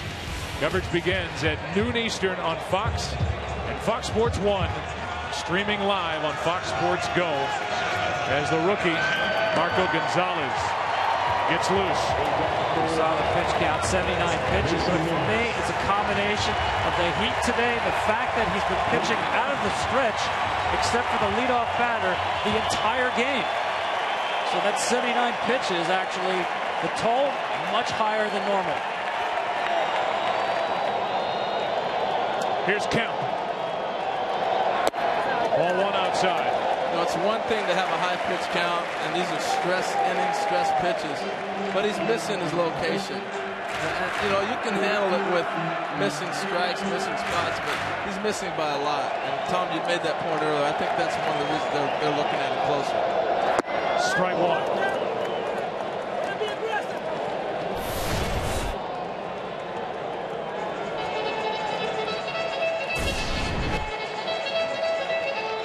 These 2 pitchers came into tonight's game knowing that there wasn't going to be much margin for error. Wainwright now trying to keep it a 2-run game. He cannot. Digging around third is Puig. It's 4-1.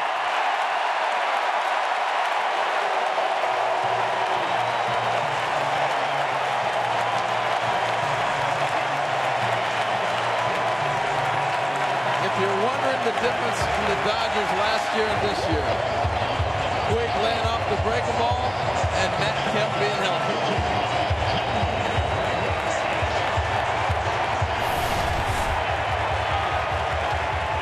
Stays on the breaking ball. Great piece of hitting. That's actually a very well executed pitch by Wainwright. Once again, 22 batters faced. 19 of those Wainwright had to face them out of the stretch position. Magic Johnson loving it. Probably the last hitter for Wainwright with the left-handed hitting Crawford on deck and Gonzalez in the bullpen. 4 unanswered runs put up. Strike 1 on Ramirez.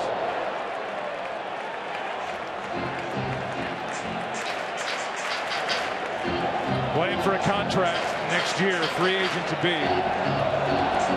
Bothered by his hands this year, his leg, shoulder, late, elbow.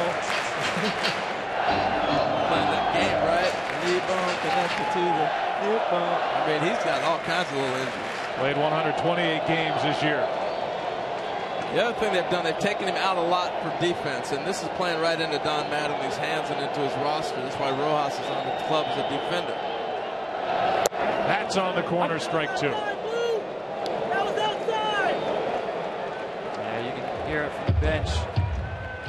Wainwright gets the call right here to get to a 2-strike count. Somebody's got great eyes from the bench if they saw that ball's outside. I think that was either Bert Sugarman or Mary Hart behind home plate who yelled that out. Maybe Larry King. That ball is inside. First and third, 2 out. 0-2, the count on Ramirez. And to right. Grichuk to his left to end the inning. 2 in the third, 2 in the fourth, and a 3-run lead for Clayton Kershaw going into the 5th in game 1.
Yadier Molina to lead it off against Clayton Kershaw, who has retired 11 straight.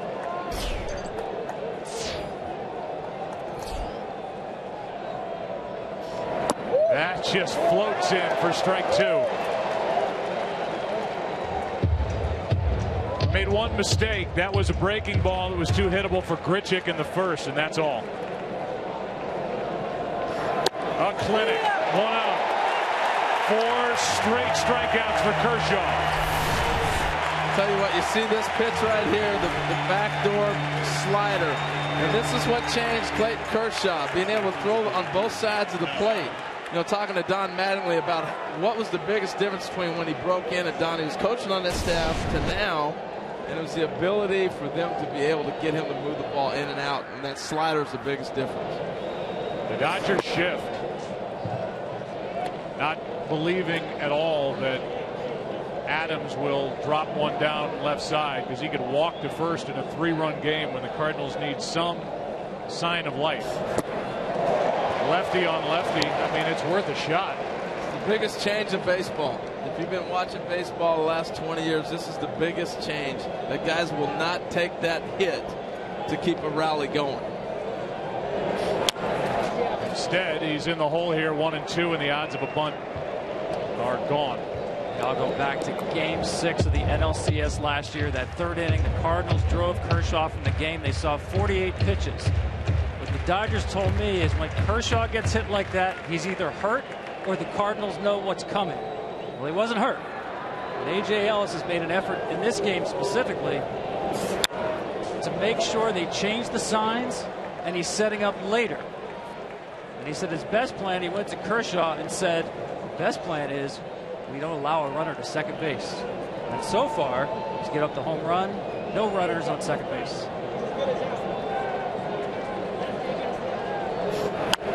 Little pop up, left side, long run for Ellis out of room.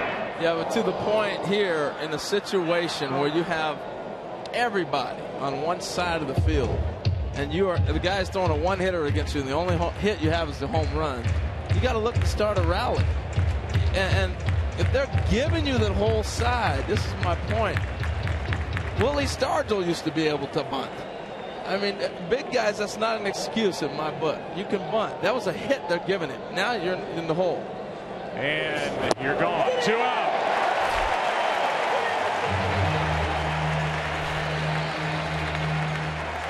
Seven in the game. 5 straight strikeouts for Kershaw.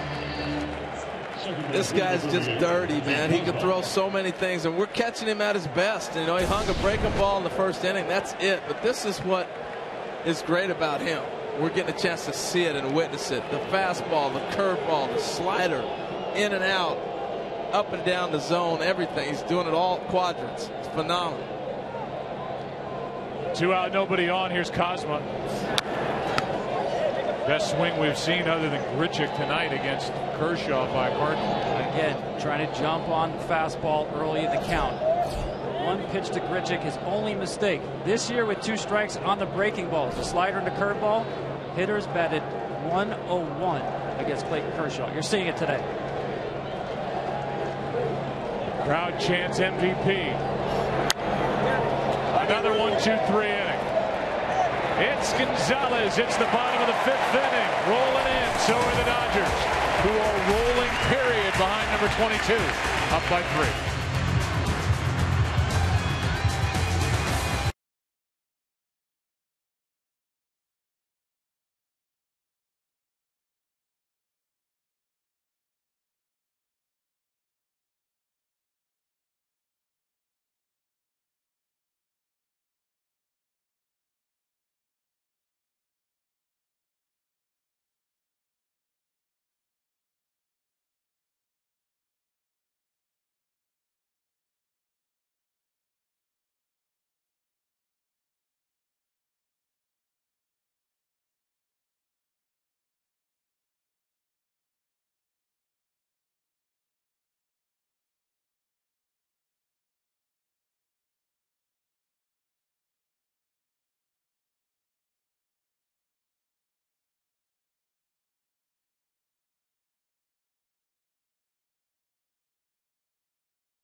Halfway through game number 1, and it's Carl Crawford first up.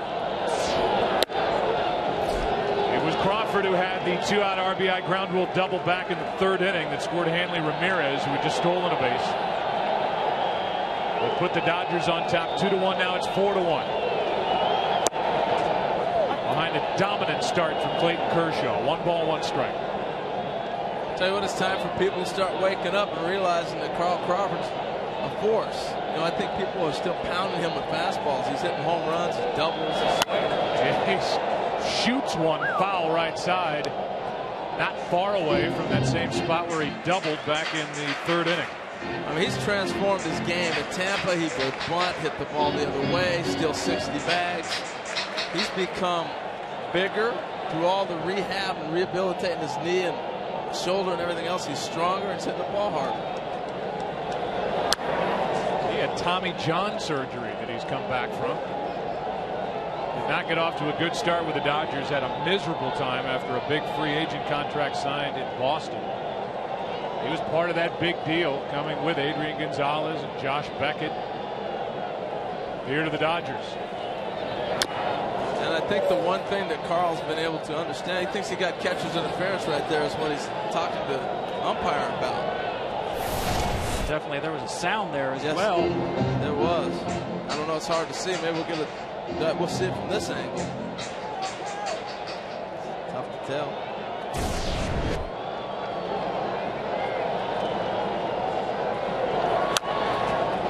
Able to get a piece of the breaking ball. One thing that's happened with his Tommy John surgery, being a left-handed hitter, it's forced him to use that right hand, dominant, stronger at the bottom hand, and getting through. You see his one-hand finish, that old Charlie Lau, George Brett type of swing. And you bring the bat through the zone and stay on the plane longer. It's made him a better hitter.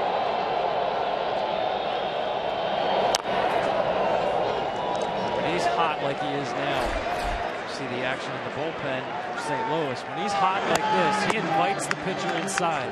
The open stance well off the plate. And ever since he ripped that one foul, of course we saw the ground rule double pulled to right field. Wainwright has stayed away from Crawford. 2-2. You know, Joe, I was watching the two guys, Freeman and Manis, warming up. I always wondered why they're throwing next to each other. Why don't they flip it so the left-handers on the outside and the right-handers on the other outside? They're throwing their arms together. I always thought, hey, they may bump. They're young. They'll figure that out. Let's go, guys. Flipping around a little bit. Superstition, maybe? Yeah, baseball players superstitious? It could be. Here's a 2-2. And the center falling in a hurry. Base hit. And Crawford's 2 for 3. Good at bat. Well, this is obviously just some of all this postseason baseball action. Suspense continues tomorrow on Fox Sports 1 as the Giants take on the Nationals at 4:30 Eastern. That's on Fox Sports 1. Cardinals take on the Dodgers. Game 2, Greinke and Lynn. That's on the MLB Network. Sunday on TBS, the Orioles take on the Tigers, and the Angels square off against the Royals, while we're doing football on Fox on Sunday. And the Dodgers put Wainwright right back into the stretch position. They're just working him over. You've seen Harold, the last pitch of last inning, that one right there. The release point by Wainwright a little bit lower now. Really believe you really have to watch him closely at this point that a mistake doesn't turn into 2 runs. Well, and this is the guy you kind of worry about as you start to head down to the middle, the bottom part of the order.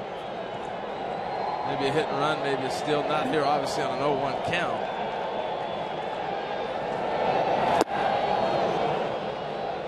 So he ties his season high, Wainwright does, allowing his 10th hit. We're only in the 5th inning, 1 on, nobody out. One game I didn't mention is coming up after this one. And it's on TBS. Game 2 of that series between Kansas City and the Angels. Good game last night. Kansas City took game 1. Moustakas home run into right of former Cardinal Fernando Salas. The 0-2. Just missed with ball 1. About that Baltimore comeback today against the Tigers. Does it say more about Baltimore? And they have so much fight. And that crowd is so good.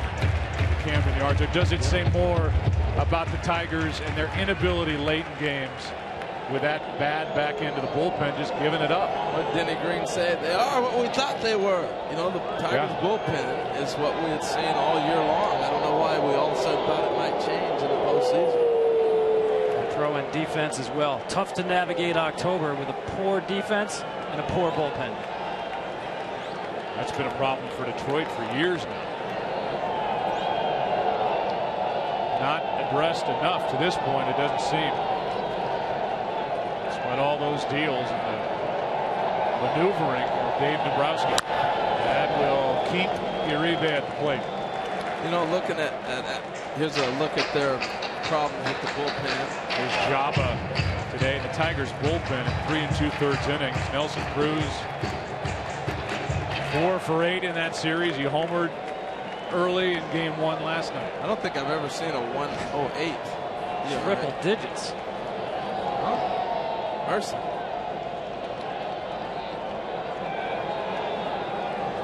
Here's a 1-2. One away. And strikeout number 5 for Adam Wainwright. And this is what you love about Adam Wainwright. Look, he doesn't have his best stuff. He's all over the place right now. But he's able to keep you in the game. And one thing that's happened is we saw Marco Gonzalez up last half inning. Now he's down. And he saves the bullpen. You know, you may not win this battle, but you win the war. And it allows the Cardinal bullpen to get in sync and in place because he continues to give you innings even if he's getting beat up. Here's A.J. Ellis, who hit 191 during the regular season. He's 2 for 2 in game 1. His hit got a 2-run rally started last inning. Strike 1.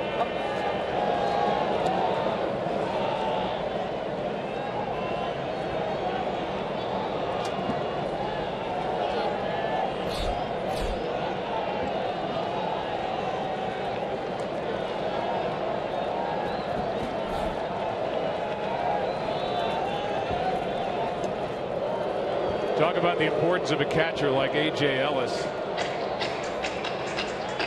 Among active catchers around the big leagues, he has the lowest career ERA with guys on the mound with him as a catcher.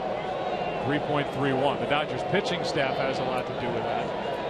Yadier Molina comes in at number 5 among active catchers. Even when he didn't hit, he brought a lot with him to the park every day and guiding this Dodgers staff to the 4th best team ERA in the National League. Well, again, understanding your role. You know, this team, they didn't need the offense this year, so to speak. They needed his leadership and guidance behind the plate. And I do believe that you lose something offensively when you're constantly working the way they do for the pitcher. That is hammered into left. A 3-hit night for A.J. Ellis. A 2-run shot, and it's 6-1.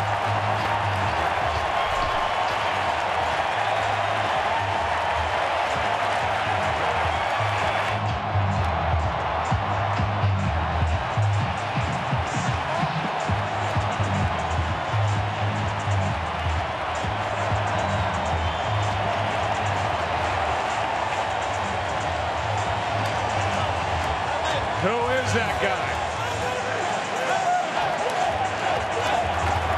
There go the bubbles. The bubble machine is out after 9 singles and 1 double. A.J. Ellis loses 1 to left. That's the end of the night for Adam Wainwright, and his night ended with an exclamation point. 5 runs, 11 hits. And the last one, number 11, left the park. 3-hit night, A.J. Ellis catching Kershaw. A lot going right for the Dodgers in game 1.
All the talk, all the hype about this matchup between the starters. The guy at the plate has dominated that matchup as Sam Freeman takes over. It's a 6-1 game. And for Wainwright, 6 runs on 11 hits, 4 1/3 innings. 1 walk, 5 strikeouts, a home run, a hit batsman, and a wild pitch. Listen to the buzz in this crowd when this guy gets some play. It's incredible. Chance of MVP. I mean, is there any doubt? He's, to me, the hands down MVP of the National League. Not just because of what he did, because you look at the entire landscape of the league, and he's the most valuable guy, in my opinion. Well, he's won me over. The argument with giving it to a pitcher is, hey, you only pitch 30 games. Okay, let's say you keep the bullpen healthy. That's 60 games. And so you affect 60 games with a guy that plays 162. But his impact has been so profound. His numbers are so off the charts that he's won me over. I think he's MVP.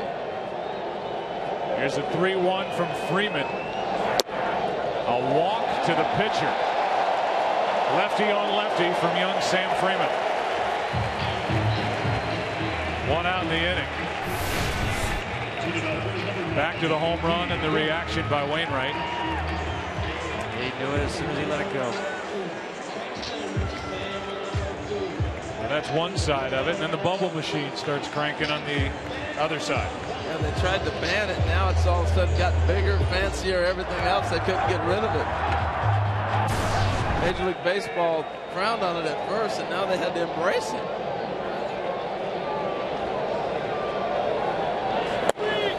That's actually a custom-made bubble maker, by the way. The original one, they said, they went back to the company, the Dodgers did, and said, we love it, but the batteries are getting corroded.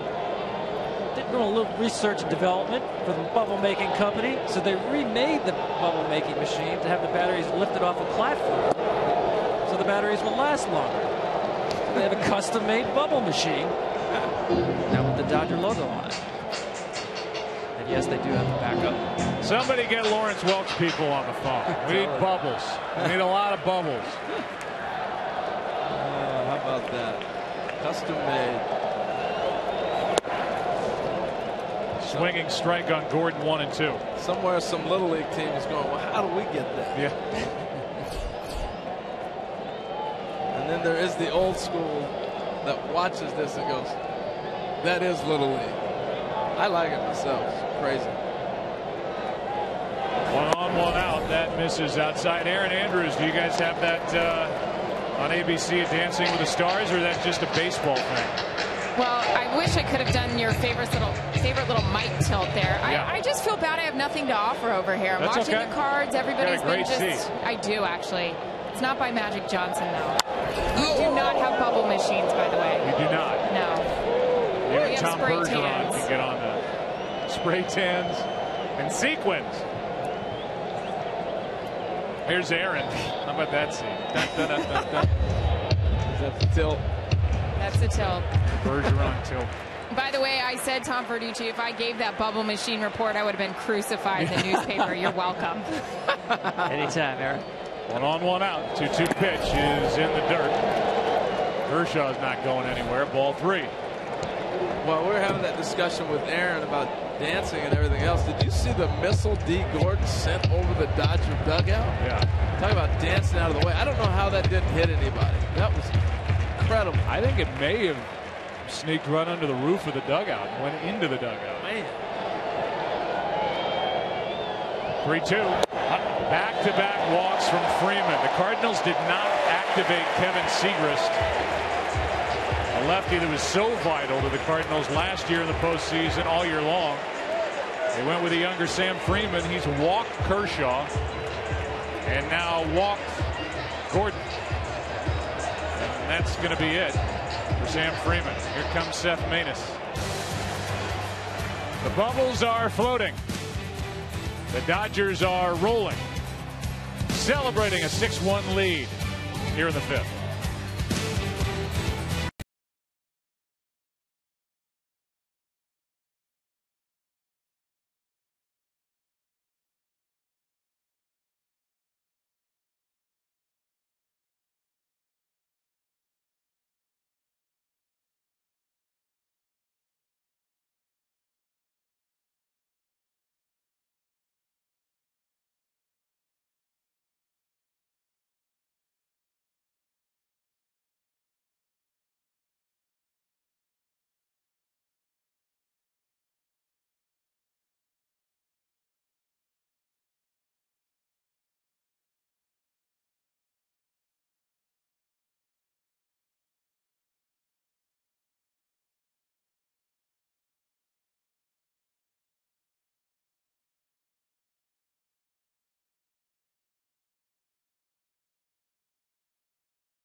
Game 2 of this divisional series between the Dodgers and the Cardinals tomorrow, 9:30 Eastern, 6:30 Pacific on MLB Network. Lance Lynn takes on Zach Greinke.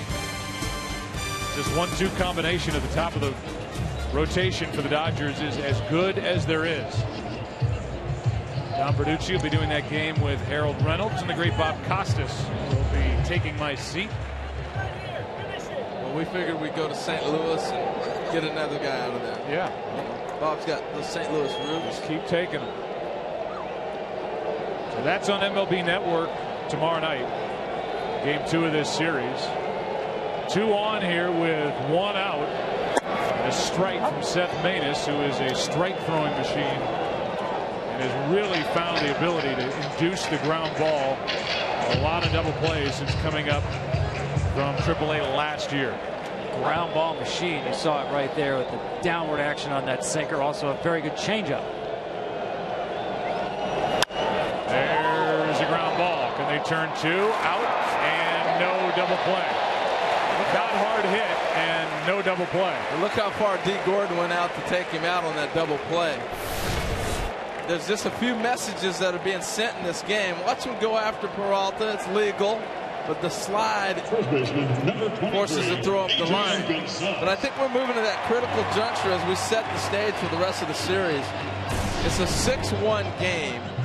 The last thing you want to do is throw inside, because that's our game plan. Miss and hit a guy. Now you're going to really take things to another level. So I think it's going to be interesting as we see how guys pitch the rest of this game that heads us forward to tomorrow and the rest of the series. Here's Gonzalez. Strike 1 outside corner.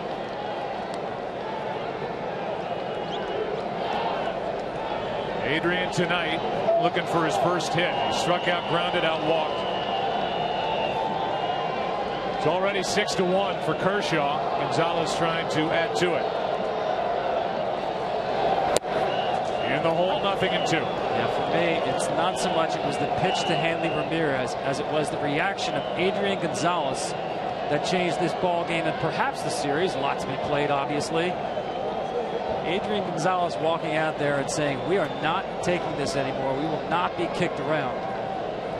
Really lit fire in this team. And in this crowd. Been buzzing ever since. There's ball 1. Well, the other part of that's not his personality. You know, you think Boyd might react that way, or you might see that reaction out of Kemp, because we've seen them react that way. Adrian Gonzalez is pretty mellow.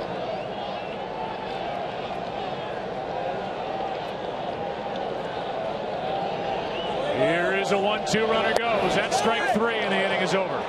An inning in which the Dodgers chased the Cardinals starter Adam Wainwright. They scored 2 in the 3rd, 2 in the 4th, 2 in the 5th. And the latest 2 on the shot by A.J. Ellis.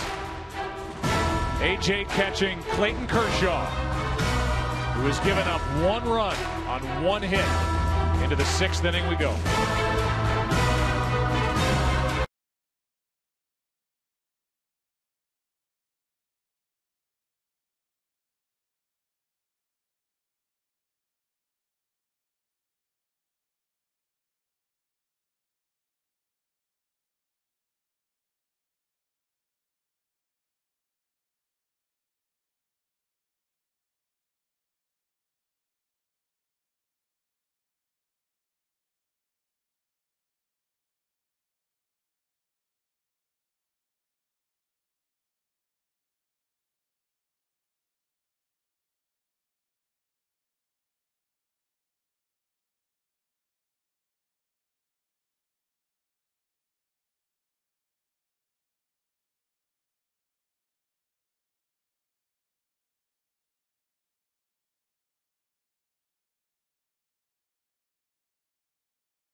Solo home run by Grichuk in the first inning off Clayton Kershaw on a breaking ball. That's all. 6-1 Dodgers lead. John Jay struck out his first time. Strike one. And you think about how hard the Dodgers have made or did make Adam Wainwright work. He threw 102 pitches, 70 of those out of the stretch. Clayton Kershaw just threw pitch number 68, has yet to throw one out of the stretch.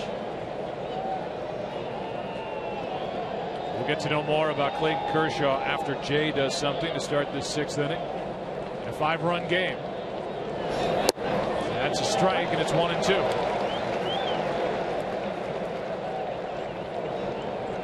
Marco Gonzalez getting loose for the second time. And you get him up again, he's coming in the game. A young guy out of first 21 years old. On deck is Borges. He'll bat for Manus, who retired the 2 batters he faced. And that to me is the story of the two teams. You know, the Cardinals go to pinch hit, and you bring up Peter Borges, who's a speed guy, defensive player. The Dodgers, you look at their bench strength, you're looking at Ethier, Van Slyke, Justin Turner. Big difference. Justin Turner hit 340. What a find he was. Starts all over the infield. He can play anywhere. Here's a 2-2. Full count as that bounced way in front of the plate. See A.J. Ellis going for the 2-strike block. If there's 1 strike, he might just kind of swipe at that ball. 2 strikes, he's got to go down and block it in case batter does swing. Now you got to make the play at first. Here is a 3-2 pitch.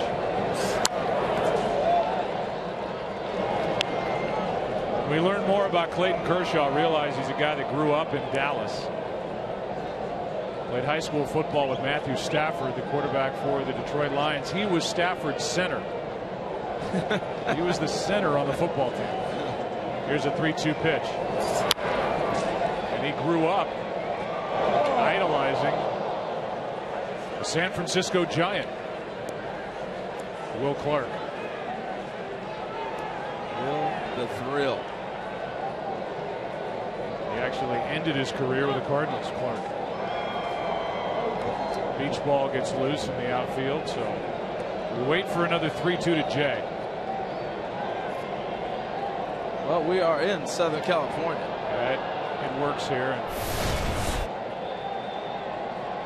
There you go. There's Stafford on the right and Kershaw on the left. They were flipped in that one. D. Gordon down on a knee. Let's hear from Clayton with 1 out in the 6th. My name's Clayton Kershaw. Will the Thrill is my guy. Played first base. I was left-handed. Wasn't very fast. One food I can't live without would probably be Mexican food. I think it'd be pretty fun to face Ted Williams. Lefty too. I might have a chance of getting him out even. There's some confidence for you. Facing Ted Williams. That's pretty cool. Here's Borges, former LA Angel. Came with Grichuk. He was homered tonight, the only Cardinal hit for David Freese and Fernando Salas during the offseason. Strike one. You know, the amazing thing with Kershaw, you saw the 3-ball count to John Jay that got your attention. Like, is he starting to lose it? You're amazed when he goes to 3 balls. You know, for a strikeout pitcher, he is one of the most economical strikeout pitchers you'll ever see. That last pitch at 94 miles per hour. You see guys fouling balls off, they can't catch up to him. That's the amazing thing is you look at the K rate that Tom was just talking about. But what makes that so incredible is the fact that you're swinging first pitch off this guy, and you know a fastball's coming, and you can't put it in play. Fewest pitches per innings pitched around baseball, and as you said, Tom, he racked up 239 Ks. Traditionally, that doesn't add up. That calculus doesn't work. You strike out batters at a higher rate than anybody, yet you're throw so few pitches. And what that tells me is he knows how to put people away. As he just did with Borges, strikeout number 8. He turns defense into offense the way he attacks with 2 strikes. And we were talking so much about Clayton. I was talking with the great Steve Horn about this, and he gave me a stat that I just marveled at. 40% of the first pitch guys are swinging at when they're facing Clayton Kershaw. It's the highest rate since 1997 when John Smoltz was pitching. It's incredible. And they still can't put it in play. Here's Carpenter getting one into the air, into right, back at the wall. It's gone. 2 solo home runs tonight for St. Louis. One by Grichuk. This one by Carpenter. They throw it back in the outfield, and it's a 6-2 game. Especially after I gave that great stat. Unbelievable. He hit only 8 home runs during the regular season. And this ball got way up into the bleachers in right center. It's a 4-run game. Yeah, we said at the top, first pitch, 85% of the time with Kershaw, it's going to be a fastball. As you said, Harold, why wait to see the breaking stuff? That's why you see hitters being aggressive first pitch against Kershaw. Second hit, second home run tonight for the Cardinals. Here's the guy with the other. Grichuk. Excuse me, swing. Gonzalez with a diving catch.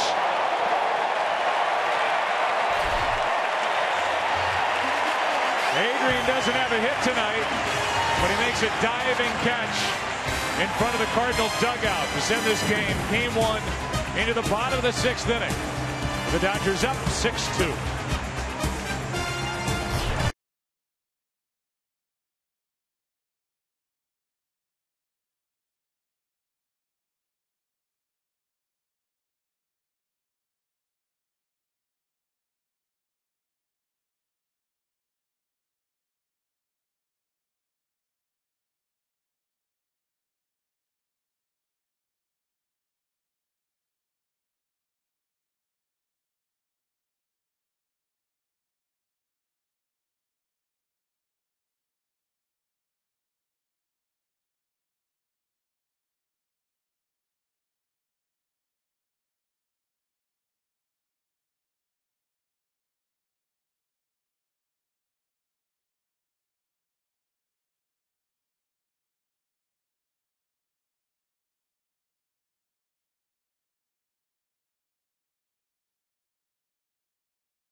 Gonzalez was the Cardinals' first-round selection, 19th overall in the draft last year.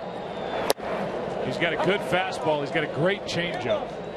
Got to the big leagues this season, made his Major League Baseball debut in a game against the Rockies in Denver. He's from Fort Collins, Colorado, as he misses with ball 1 after a strike to Matt Kemp. Look at that face, Joe. I mean, he looks like he's right out of college. He should be going back to school this fall. My goodness. 22 years old. Won't turn 23 until February. Man, he's got an electric arm. He's one of the first left-handers the Cardinals had drafted in a number of years. There's a base hit to center by Matt Kemp. He's got a 3-hit night. And he's the difference maker. He's healthy again. We're watching the swing fluid. This is the MVP, Matt Kemp, that everybody's been waiting on. It's taken about a year for him to get all the way back healthy.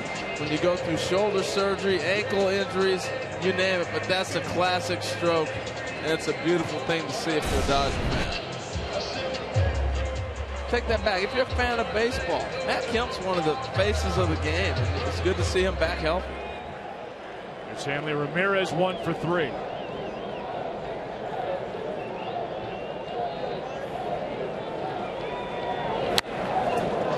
Fastball, foul ball, strike 1. We talked about it. This is a different Dodger lineup than what St. Louis saw last year in the playoffs. And Kemp, big reason why. A healthy Hanley Ramirez, another. You're right about those swings, Harold. Matt Kemp on balance throughout this game on off-speed pitches. Took the curveball from Wainwright, the changeup right there. Very simple approach. 4th straight inning, the Dodgers have put their leadoff man on base. It started with Puig being hit to lead off in the 3rd inning. He came around to score the tying run, and the Dodgers put up 5 more before Matt Carpenter homer to the top of this inning to make it 6-2. Here's a 1-1 pitch. Ramirez, strike 2. What they do on Fox Sports Live on Fox Sports 1 is they go for the 1. The 1 is brought to you by Fox Sports Live. Stay tuned right after the game to get all the latest highlights and news from the world of sports. They do it very well at Fox Sports 1. Will that be it? Adrian Gonzalez catch on the dive to end the top of this 6th inning, and a ball hit by Grichuk.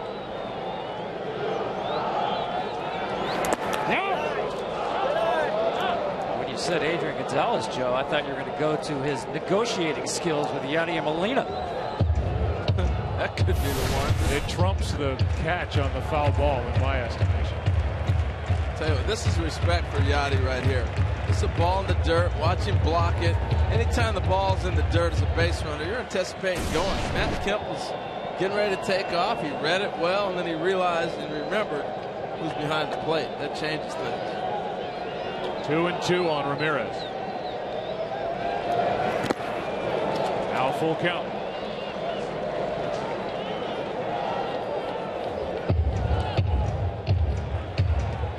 Cardinals have been able to come up with a lot of good young pitching in their minor leagues. Put that pitching in the hands of that man, Mike Matheny, who is in his 3rd year as manager of the Cardinals. Been at least to the NLCS in each of his first 2 years. Did a marvelous job.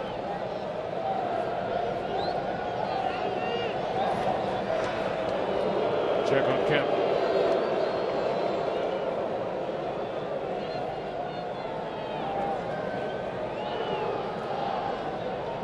This guy's got a great pickoff move. He's got a little lob over like that. I know you're there. He's got the step off snap move that'll get you, and he's got a great hanging balk move too. Runner goes on a ground ball foul outside 3rd. So can you make a strong argument that at least in this game, this could be the one, the highlight that kind of changed the feel of this game? That's the one. Absolutely. In both clubhouses after the game, that's the one. I might give it to the umpire. Yeah. He's the one. Look at him shift. Shifted from one fight to the next.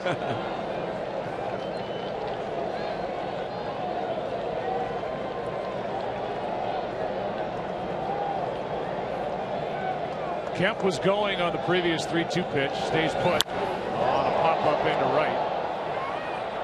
Grichuk back to grab it. Kemp will tag but stay put.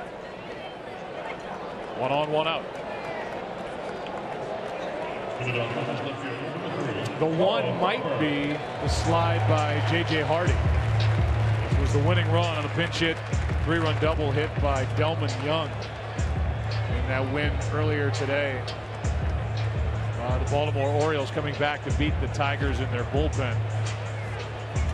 It's a fun time in baseball. Those play-in games were great. Oh, it's awesome. Especially that Oakland, Kansas City game. It's just changed everything, having the play-in game, the extra wild card. It's changed the summer from June, July on. And then when you get here, the excitement is amped up. And I think it's affected the crowds that we've been able to see and how they react in baseball as well. I'll tell you, I've been shocked this week already. I know it's early in the postseason. How many runs have been scored? Coming off a season, it was harder to get a hit in the big leagues this year than any time since 1972. And Lester and Shields thought that would be a pitching duel. Here's a double play ball. Peralta steps and throws, and Gonzalez, the kid, 21 years old, turns in a scoreless sixth. Into the 7th inning of game 1. Kershaw back to work, leading 6-2.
Aerial coverage provided by DirecTV. If you call yourself a sports fan, you've got to get DirecTV.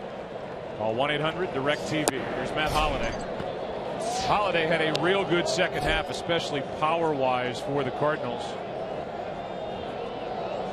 The Cardinals team that scored 99 fewer runs than the Dodgers this year and 164 fewer runs than they did a year ago. Well, a lot of that was the offense is down with the two strikes last year. Runners in scoring position. They did an amazing job of driving in runs. And Matt Holliday, the second half, what I've seen with him is he's hitting the low ball again. And we talk about Mike Trout being able to handle the low pitch. This guy does that as well as anybody. And looks like he got back to hitting balls in his zone instead of chasing balls out of the strike zone. I think the first half he pressed a little bit because he didn't know what the protection for him was going to be like. That's ball 3 to a guy who hit 14 home runs. 14 of his 20 after the All-Star break, trying to get on to start something for St. Louis in the 7th. 3-1 pitch. That is into center, a base hit, a broken bat single into center. And that's the first Cardinal hit that isn't a home run here in game 1. Let's see if Clayton remembers how to pitch out of the stretch. Yeah, we're going to find out. First time. And listen, I don't want to get too far ahead, but these next 6 outs for him important in terms of managing the pitch count if you really want to look ahead. Well, Don Mattingly is not managing game 4. You still need game 1. Remember, last year he did pitch Kershaw on short rest in game 4, up 2 games to 1. And if Clayton can manage his pitch count these next 2 innings, that would still be in play. So the unique set of Kershaw, who fires high to Peralta. Yeah, I think you have to start thinking that way, Tom. You have to think about where the Dodgers go with their rotation. They have Ryu at this point scheduled to go game 3. That shoulder inflammation, hasn't pitched in a game since September 12th. And if Kershaw can dodge trouble in high pitch counts, it's getting tougher now. Here's one into left center field. They're going to hold Holiday at second as Puig gets over to cut it off. The Cardinals have life here in the 7th inning. Well, if you're wondering about Yasiel Puig's maturity, watch this ball as Peralta goes down and scalds it. And Puig cuts this ball off in center field. I mean, to see him flying around like that, cut that ball off, the effort. We did not see this effort before. Look at him cut that ball off. That's a first and third situation that allows you to keep that double play in order and still have a chance to manage this inning. It's a huge play. So on this warm night in Los Angeles, Kershaw is in his first jam. He leads by 4, 2 on, nobody out. Molina gets a base hit into center. They will hold Holiday at third, and the bases are loaded on 3 straight hits. Well, Tom, you've been talking about all night how important it is to get a pitcher into the stretch. It just changes your mechanics, and it takes a little bit off, especially Kershaw with the slide step. These guys had a great approach. They hammered in the first pitch. Not as much on it out of the slide step that he's using. Interesting. So now it's Adams. Honeycutt to the phone, down to the bullpen. This happened in a hurry. Tying run at the plate here in the 7th inning of game 1. Strike 1. That phone rings in the Dodger bullpen. They don't know who it's for. Multiple options, but really no set roles. Just haven't figured out a formula for the end game for Los Angeles.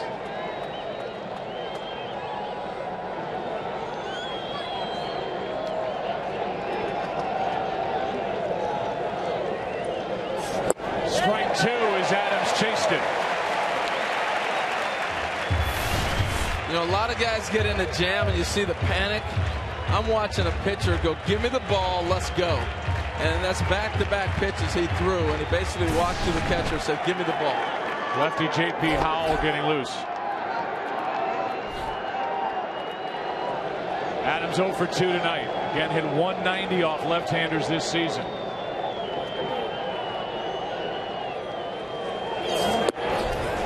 Realize where the Cardinals are in their lineup. They've got the left-handed hitting Adams up now. Then Pete Kozma, who played only 14 games in the big leagues, waiting on deck.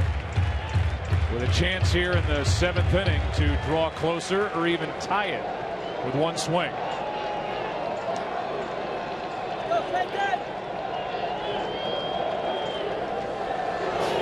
That's into center, a base hit. That's 4 straight. In to score is Holiday. And it's a 6-3 game. Wow.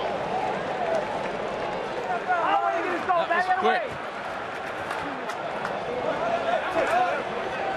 And so now consternation in that Dodger dugout, celebration in the Cardinal dugout as they have 3 on, nobody out in a 3-run game. And Joe, I go to your point here. He misses a spot. He drives the ball back up the middle. Nice piece of hitting. But your point of Pete Cosma's coming to the plate. Now look at the Cardinal bench. They don't have that guy. They just say, all right, let's get a pinch hitter. Maybe we'll run into one and score 4 on one swing. You don't have that guy. Where you look on the other side, we talked about already. You got Turner, Van Slyke, Ethier that you can go to. That's the difference to me. Base hit by Matt Holliday put Kershaw in the stretch, and ever since we've seen a different Kershaw. Here's Cosma. 0 for 2 tonight. 4 out of 10 in his career against Kershaw. And that's the second time we've seen Cosma have a real good swing against the Dodger left-hander. It was a nice stroke. On it, and again they attack that first pitch fastball. You know, a lot of times the first at bat, you see what the guy's got. Second at bat, feel him out a little bit more. Third at bat, all right, here's our plan, guys. Let's go get him. You saw 95, but you also saw him miss location with that fastball. Clayton Kershaw has never allowed a grand slam as he finds the strike zone for strike 2. Never a grand slam against a guy who came up in 2008. He's thrown all these innings. Sorry, 80 plate appearances, no grand slams, and a .206 batting average. Key base hit by Matt Adams right there.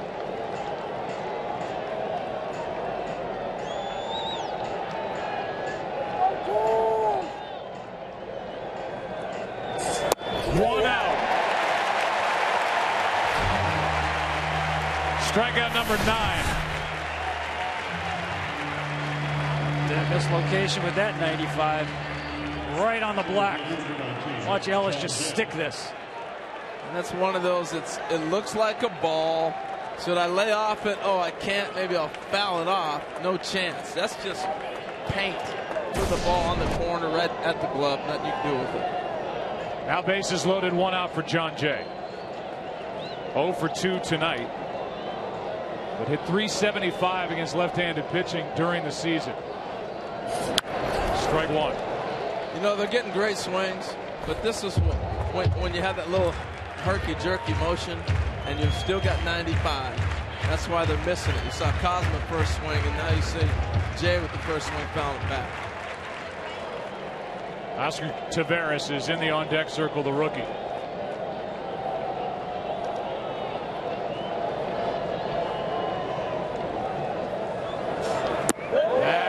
Just inside, a ball and a strike, and Kershaw with an extra look in. Yeah, he wanted this one. Maybe not the location he wanted, but he thought it came back over the inside, even though the target was away. That looked pretty good. I'd have wanted that too. Fox Tracks liked it. Carlos Martinez getting loose. Here is a 1-1. Base hit left field. In to score is Peralta. Stopping at third is Molina. And it's a 6-4 game. With the bases still loaded, only 1 out. I mean, they're getting all these hits, but it's almost like in a basketball game, you're up and they just come down and shoot 2s, and they haven't been able to hit a 3. You know, they keep getting base hits and driving in 1 run at a time, playing base-to-base baseball. It just seems like Clayton is trying to punch his way out of this with fastballs, and it's playing into the hands of the Cardinals, especially early in counts. Don Mattingly with a slow walk out to the mound. I think he got the matchup he wants. He wants J.P. Howell with Taveras being announced. If he's going to make a move, that would be the time to make it. I think Clayton talks him out of it. Yeah, this may be one of the rare times the manager goes out to the mound and does not have his mind made up. Normally this would be a position for the pitching coach, but Mattingly wanted to hear from Kershaw himself. Here are the hits in the inning. It started with Holliday back up the middle.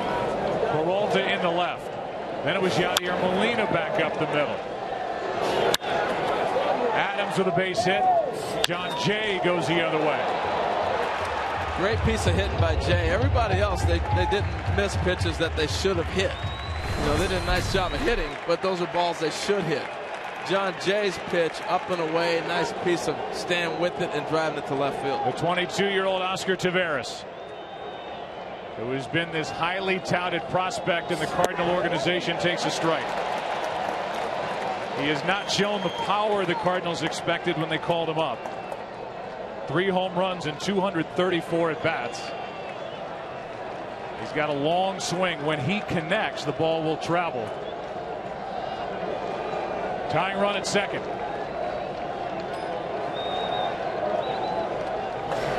Strike 2. Yeah, if I'm Tavares and I've been watching this game on the bench and Kershaw throws me a first pitch fastball for a strike and I take it, well, shame on me.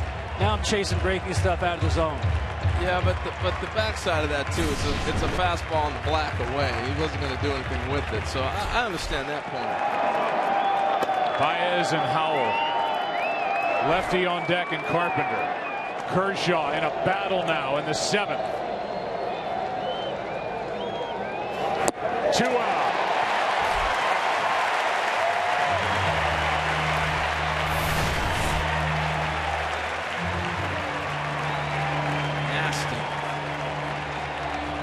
To me, that's why you attack first pitch fastballs, especially away. He's not coming inside there. Bases loaded. I get it. I just think the first pitch that Tavares saw was a questionable pitch anyway. And you're not going to swing at that.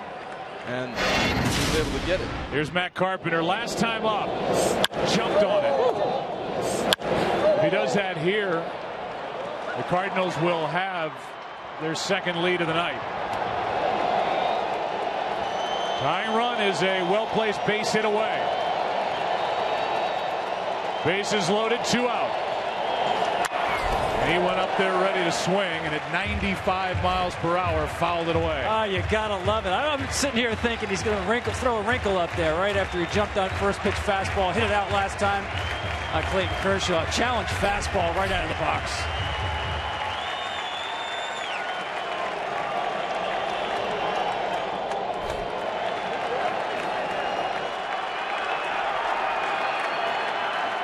Two-run game.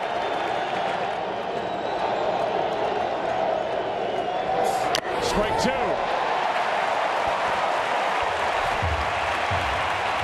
They need another big knock. Here's a fastball. He throws by him. But Joe, you're probably liking it to this. They've kicked field goals. He can strike out the side.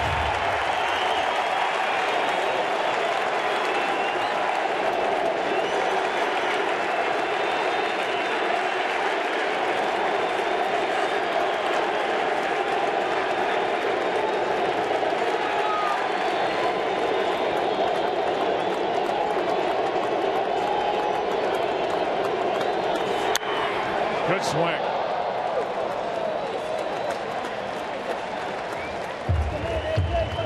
Now, I'm surprised he hasn't gone to the slider that we saw to Tavares. You know, continues to challenge Carpenter with fastballs. He's proven what he can do with the fastball.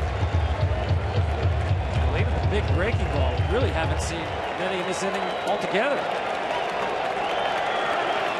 A guy who's never hit a grand slam against a guy who's never given one up. Nothing and 2 the count.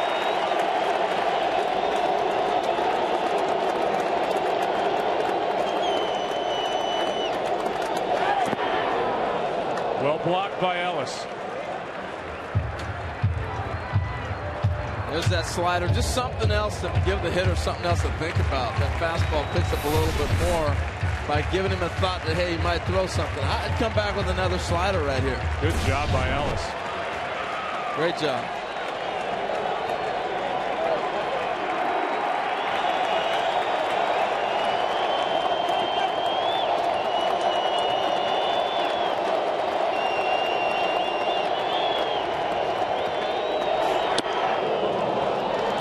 Two and 2. Game 6, 2013 NLCS, the biggest at bat. Matt Carpenter against Clayton Kershaw. Wore him out with 11 pitches, refused to be punched out. Kershaw couldn't make it out of the inning. I think the Dodgers have done a poor job of mixing signs. When they get this many good swings with the runner at second base all inning long, you got to mix your signs up.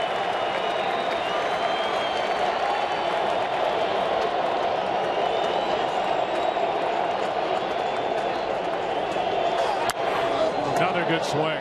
Well, when Ned Colletti spoke to the team on Wednesday, he said the Cardinals are a team that will take advantage of every opportunity. They will steal your lunch money and they will steal your signs. Well known around the game for that. And there's no doubt. You don't hit a major league record like they did last year with runners in scoring position without helping the hitter. We've watched lefties come up there and have swings like a right-hander knowing what's coming.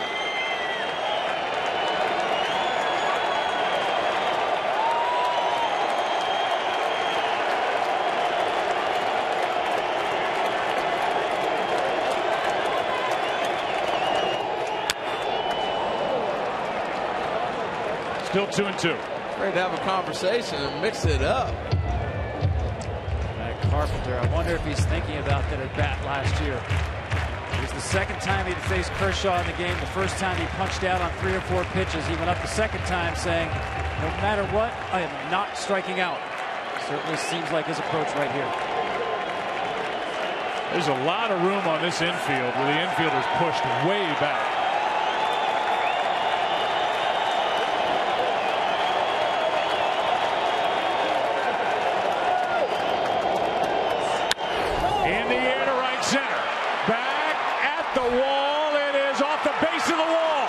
The Cardinals are going to take the lead. Carpenter has emptied the the bases, and with the 3-run double, St. Louis jumps on top. And it's Carpenter again.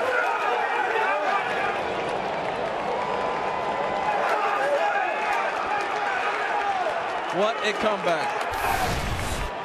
He swung every pitch like he knew what was coming. I'm convinced that they've tipped every sign this half inning, and they've done a great job of doing it. And for the hitter and the base runner to communicate, they did a great job of executing. And this falls on, in my mind, that's on the Dodgers. To not ever have a conversation between the pitcher and catcher, maybe change your signs, even if they're not giving them, is criminal.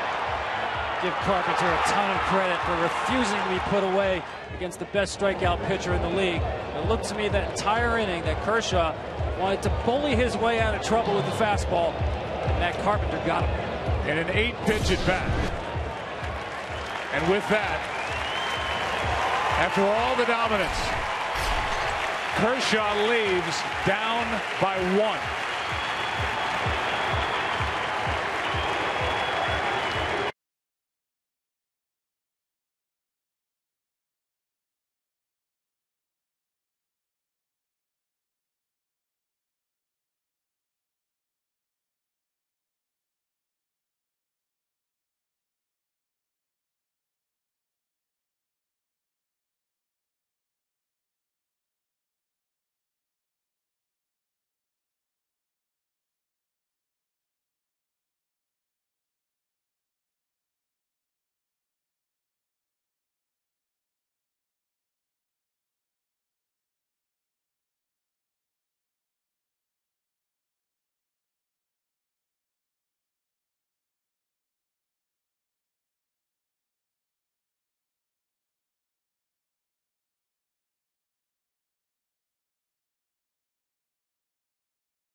Two hits, 2 solo home runs, and not walked anybody. It struck out 8. And in this inning, he's allowed 5 runs on 6 hits. He leaves with a runner at second, Carpenter, who has delivered another huge double against Clayton Kershaw last year in the NLCS. Tonight, game 1 of the NLDS, and Pedro Baez takes over on the mound with Randall Grichuk at the plate. Ethier in the game and left in a double switch. Runner at second, 2 out. Ball 1 down and away. Whole new conversation. Total dominance. And that's such a big blow by Carpenter because the Cardinals were picking up 1 run at a time. They weren't able to score 2 on a single. It was 1 at a time. That is so hard to continue to keep that line moving, especially on that guy. It is remarkable how fast that happened. First 4 in the inning reached on singles as the count goes to 2-0 on Grichuk. He's the 9th man to bat in the inning. And then after a strikeout of Kozma, with a run in, the bases loaded, nobody out. Kozma strikes out. Jay with a base hit. A strikeout of Taveras. And Matt Carpenter with a 2-out, 3-run double to make it 7-6.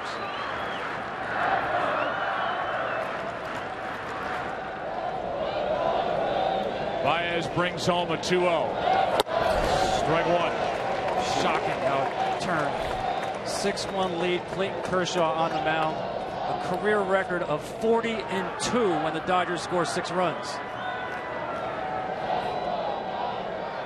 Yeah, but he hadn't faced this club. There's been the 6th time he's allowed 7 earned runs in a game. 3 have been versus the Cardinals.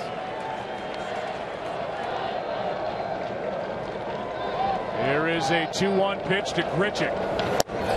3 balls and a strike with Matt Holliday on deck.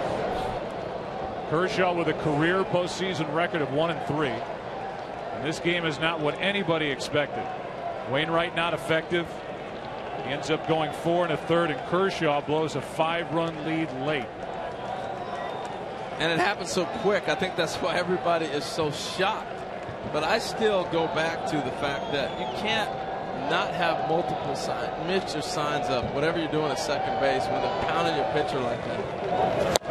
Full count on Grichuk. In the bottom of this inning, it'll be the bottom 3 in the lineup, which will include Ethier. Uribe, Ellis, and Ethier for the Dodgers, who will be trailing by at least 1.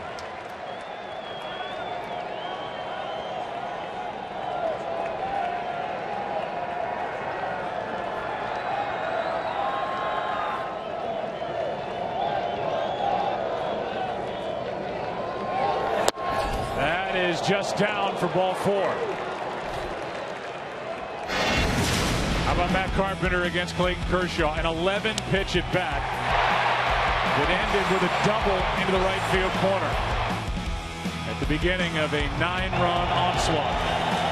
And now this year in the division series, after homering in an 8-pitch at bat, he gets the double to clear the bases to put St. Louis on top by 1.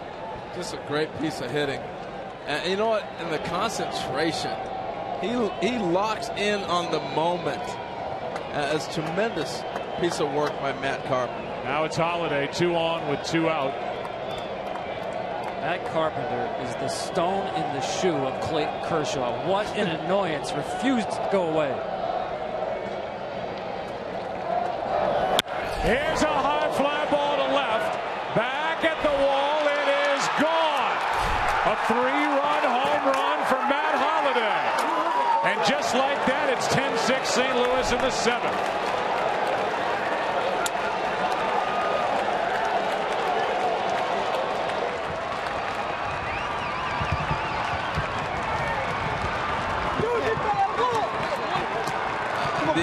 The ability to hit with 2 guys on right there, amazing. But Matt Holliday, again, a ball down, runner at second base, the train continues. That dugout is fired up, and for rightfully so. Mercy. Holliday started it with a hit, and this a blast into the seats and left. Right in his will zone, right in his wheelhouse. The team that they said couldn't score or hit home runs. They've hit 3 home runs tonight. Grichuk, Carpenter, and now Holliday. You know, everybody's talking about the weather, and as a baseball player, when it's this hot, everybody wants to hit. everything feels good off the bat. The pine tar feels good in your hands. The ball's jumping. You may hit a ball, looks like it's going to be in the gap, and ends up in the seats. I mean, it's a great time to play when the weather's hot. Here's the 0-1 from Baez. Left side, Uribe ends the inning. An 8-run 7th inning for St. Louis. And it was Holiday who caps it with a 3-run shot. What a turnaround. Time to stretch here at Dodger Stadium. Kershaw knocked out in the 7th. Cardinals lead by 4.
Down this year for the Cardinals. Pitched out in the bullpen in the rotation. It's Carlos Martinez.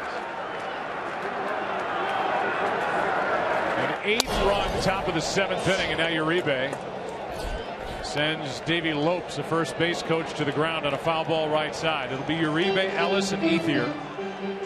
When A.J. Ellis hit a 2-run shot in the 5th inning to knock Adam Wainwright out of the game, we thought with the way Clayton Kershaw was pitching, that would be more than enough. For good measure, Sam Freeman came in and walked 2 left-handed batters. But Manus got the next 2 guys to keep it a 6-1 game at the time. And Carpenter homered in the 6th. A 3-run double in the 7th capped the inning with a 3-run shot by Holiday. 8 runs on 7 hits. I think when you look back at that half inning, I know the Carpenter bat was amazing, but believe it or not, the Holiday blow is what hurt him. Because you're at 7-6, you come back in the dugout, you're feeling okay. That 3-run difference is huge. Now a 10-6 ball game after Holiday, who hit 20 home runs during the regular season, shot one way out into left. Strikeout starts the inning. Uribe is 1 for 4.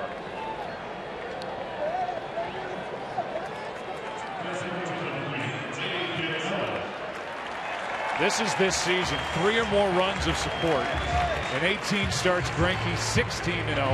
Rather 17-0, and Kershaw 16-0. So you give the top 2 guys. That's 3 runs. 3 or more runs of support. They're undefeated. And the Cardinals come up with an 8-run 7th. And that's why this is so shocking. Kershaw just doesn't get beat up like this. The Dodgers, it's almost guaranteed win night when he's had the ball the last 5 months. 20-1 when he starts, regardless of support. Feel like scratch out a couple, they win any game. Right now, 6, not enough. Well, and I know somebody's probably sitting there going, why didn't Mattingly go to the pen? Don't go to the pen. You think Kershaw's getting out of it, right, Joe? Absolutely. 0-2 pitch is down and away from Martinez. Well, I mean, I think you could make the same case with Wainwright earlier in the game. These guys earn your trust. Kershaw certainly has it for good reason. Wainwright on the other side. And Kershaw could not get Matt Carpenter. Thorn in his side. What'd you say, Tom? A pebble in his shoe? Stone in his shoe. You know how annoying that is? I do. I do. For more on the Cardinals side, let's go down to Aaron Andrews. Thorn in his side. That's what Don Mattingly said this week when he talked about the Cardinals. And we talked to Matt Carpenter about this. Here's a pop-up right side headed over to where Aaron is, and it's Adams drifting for out number 2. I'm not going for that, by the way. Yeah, we asked Matt Carpenter about being a thorn in their sides, and he said it's twofold for us. Yeah, we feel good. We know we've hit Clayton Kershaw well, and we know we've done well against the Dodgers. Also, they come into this series as they feel big underdogs. No one's giving them a shot. They're going up against the supposed MVP. So they said they feel like that's at their advantage as well. Well, it's shown here tonight as they got up off the deck, didn't quit. Whether it was Tony La Russa in the corner of that dugout or handing it over to Mike Matheny, they've always talked about a hard 9. Not giving up with Kershaw on the mound. They didn't, and now they lead by 4. Here's a strike on the outside corner to Andre Ethier, who took over in the double switch. This is a series changer, not just this game. This is a series changer. You're able to turn it around like that. 1 ball, 1 strike on Ethier. Knowing you want to get out of here with the split and go back home for 2 home games and figure it out. That is a huge momentum swing. Here's a 1-1 with 2 out, nobody on upstairs from Martinez. You can see he can light up a radar gun at 98. Still trying to harness all that God-given ability at the big league level.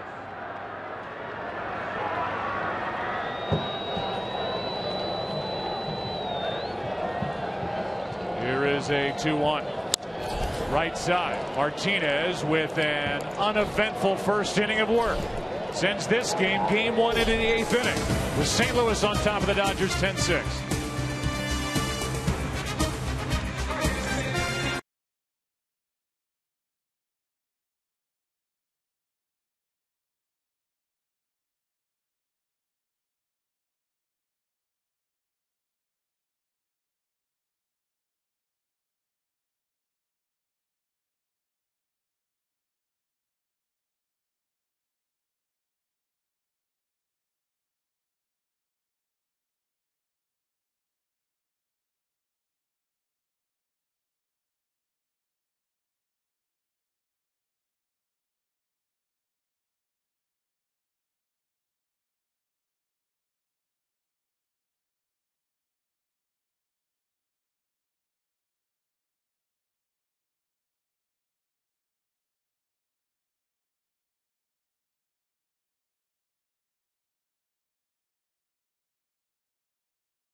Budweiser.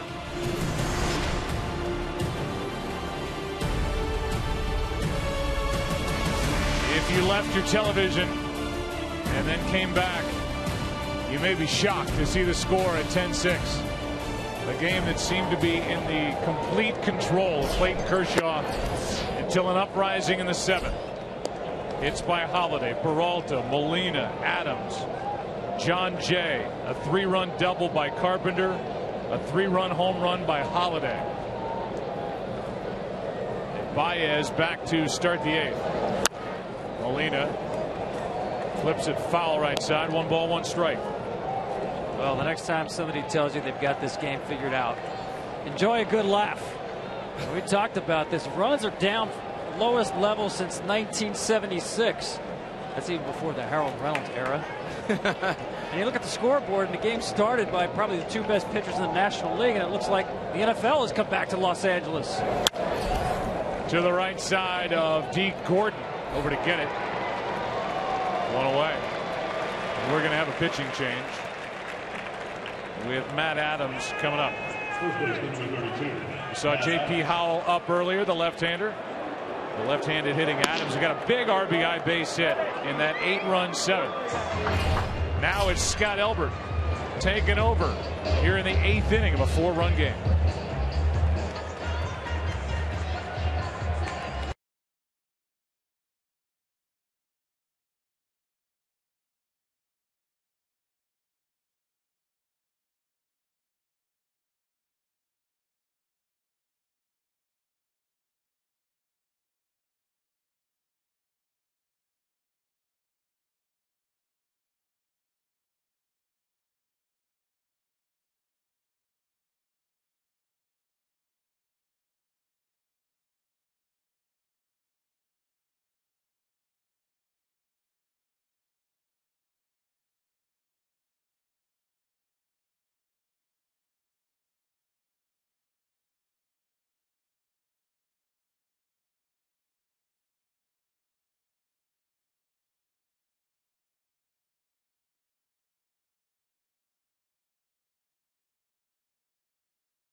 Adams coming up.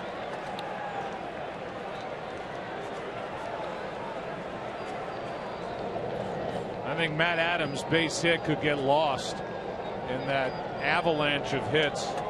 7 of them in the 7th inning, but against Clayton Kershaw, a guy who hit under 200 against left-handed pitching during the course of the season.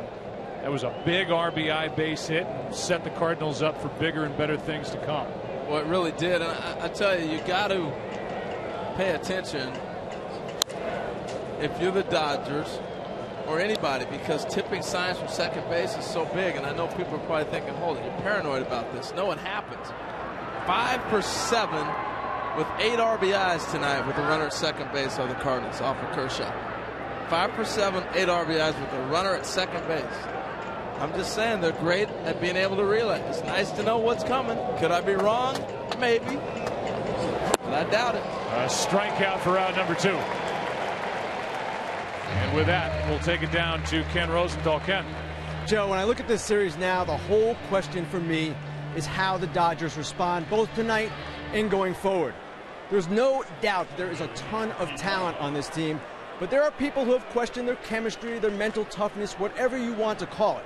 Now, we saw a lot of fight from them earlier in the game, the third inning, but now they're facing some adversity. Yeah, big adversity against the Cardinal bullpen, where you're into the late innings now with guys like Neshek, who was an all-star, Trevor Rosenthal, who had a big year closing games. Again, you go back to two guys in this lineup that headline it. It starts with Matt Carpenter, and Matt Holliday's right in there behind him because he started that 7th inning and ended that 7th inning with a base hit and a 3-run home run. It's really a 3-Matt night. You talked about Matt Adams, Matt Holliday, and Matt Carpenter. Those three Matts got it done. The ball's inside, a ball and a strike on Pete Cosman. You know, the count all the same. It's one loss if the score holds up for Los Angeles. But when you see your ace not just get beat, but get beat up, you wonder if there's a psychological carryover, as Kenny alluded to. 8 earned runs allowed by Kershaw, the most in Dodgers postseason history. Who saw that coming?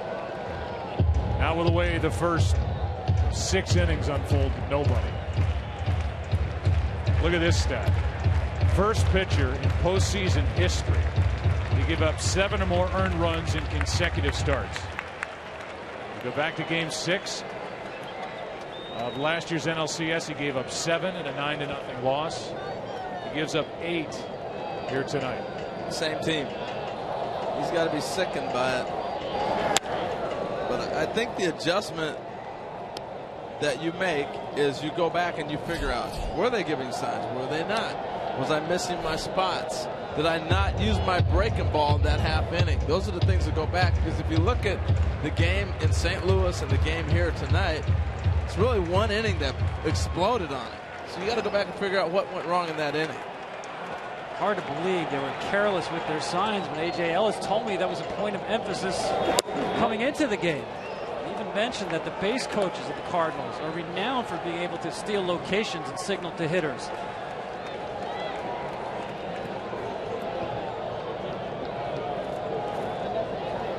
Two balls, 2 strikes, 2 out, nobody on. Cosma looking for his first hit. Strikeout ends the inning. That sends us into the bottom of the 8th inning at Dodger Stadium. Top of the order coming up for Los Angeles as they trail by 4.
Ball from Carlos Martinez to D. Gordon. Top of the order for the Dodgers. They're trying to get up off the deck and return the favor. All the momentum in the Cardinal dugout after an 8-run seventh. 1 ball, 1 strike on D. Gordon against Carlos Martinez, who threw a perfect seventh. See, I think this situation, D. Gordon leads off, you get a ball 1, you got to take a strike. Make him throw you a strike. Chopper Carpenter. What a play, 1 away. Great call, Joe. That's a terrific play. He's fading away from first base. He has to go high on the chopper, and you know D. Gordon's running. He's got a guy that can fly. Talked about him being comfortable at third base. That is a terrific play. To catch, set, and come back and throw this across the body and get him by a step. Great play. 1 away here in the 8th inning with Puig coming up. So who's the MVP tonight in the game? I think it's that guy at third, I think. I would agree with you. Man. Carpenter, who put the Cardinals from down 2 to up 1 with 1 swing. And Holiday's right behind him. The guy the Cardinals rewarded with a long-term contract extension. Spring training time, and he has settled in. That's upstairs, 2-0 on Puig. You know, I thought it was interesting, Tom, talking to Matt before the game, and he talked about how being back in the postseason again and being familiar with the surroundings help. Absolutely. And Mike Matheny yesterday was asked about this Cardinal offense. It's been inconsistent at best. Mike said, I have to believe there's a time when this team will hit all cylinders. He's off to a good start tonight. 2 swings of the bat accounting for 6 runs. That's the kind of quick strike that's been lacking from the St. Louis offense.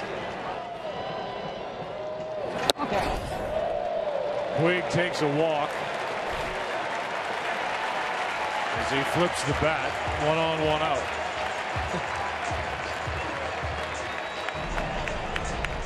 Talk about the other series. Tomorrow, it's Division Series Game 2. The Giants and Nationals. Giants won Game 1. 4:30 Eastern on Fox Sports 1. Cardinals and Dodgers on MLB Network. 9:30 Eastern. That's tomorrow night. Orioles and Tigers on Sunday. Same for the Angels and Royals. Those games are on TBS. Martinez is gone. With Gonzalez coming up, the Cardinals go back to the bullpen. Randy Choate coming in.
Randy Cho takes over. He is the second pitcher of the inning.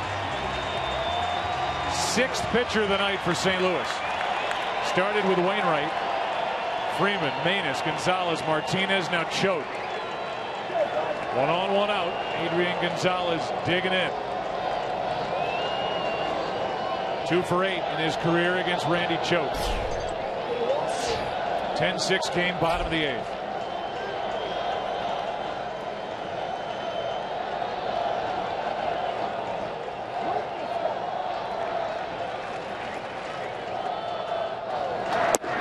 Ball 1. Well, I said with 3 left-handers in the bullpen, it will be the rare plate appearance after the 6th inning, and Adrian Gonzalez sees a right-hander.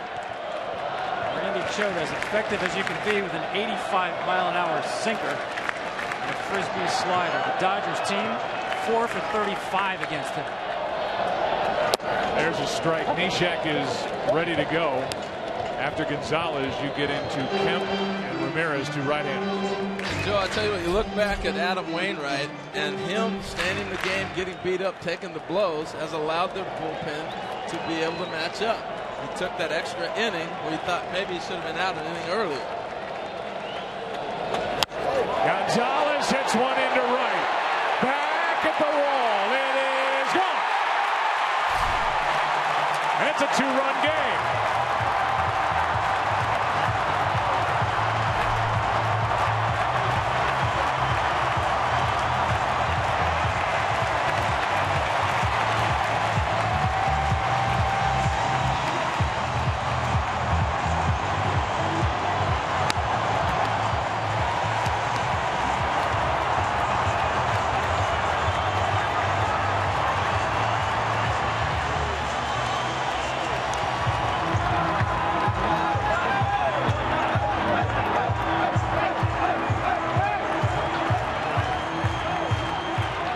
That's going to be it for Randy Choate as the man who hits his 4th career postseason home run.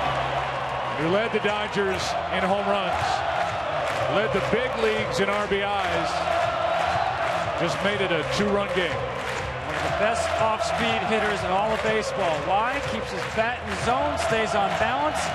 They told me that's why he uses a big bat, 35 inches long, to keep it in the zone on off-speed pitches.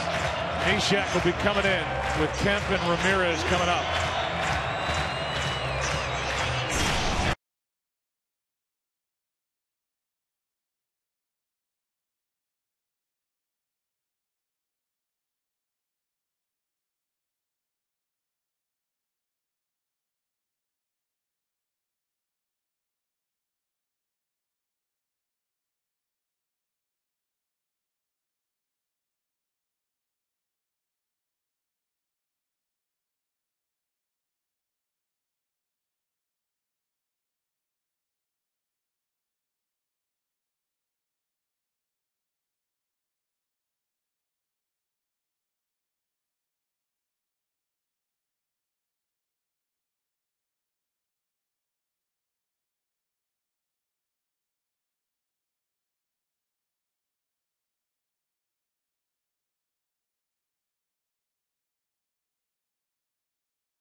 switch used by Mike Matheny. Daniel Descalso comes in to play second. He'll bat ninth. Nobody cares where Pat Neshek is hitting. They're wondering what he's going to do on the mound. Unbelievable numbers in his first year with the Cardinals. But he's batting seventh, just so you know. Second time tonight, Adrian Gonzalez woke up the crowd. First with an argument, this time with a home run. And here's Matt Kemp. 3-hit night for Kemp.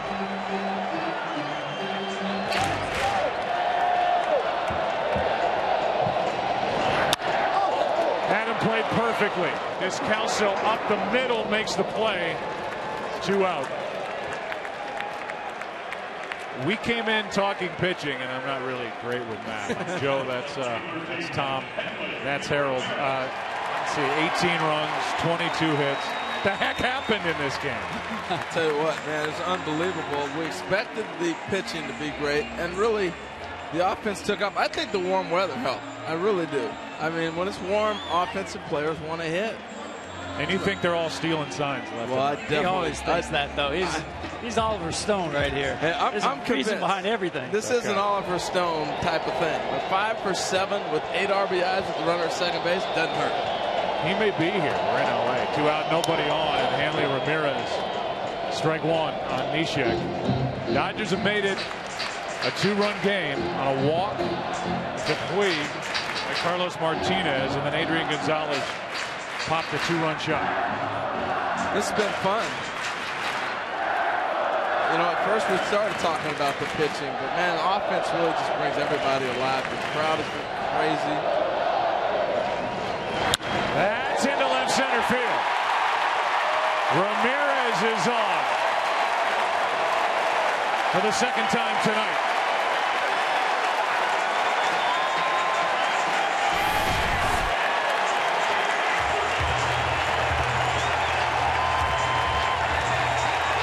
Sinker down and away. Again, Hanley Ramirez.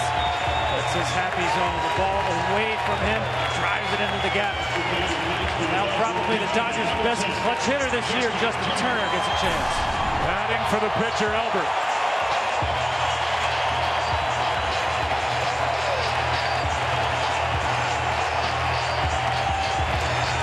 I can't help but laugh. This is amazing. This is so much fun. If you're going to turn on a baseball game, this is what you want to see. Turner hit 340. Part of a real good bench for the Dodgers. Late swing and a miss against that funky delivery of Pat Neshek. He's got the leg kick working, and he's got one thing on his mind. Let's put a ball in the seats.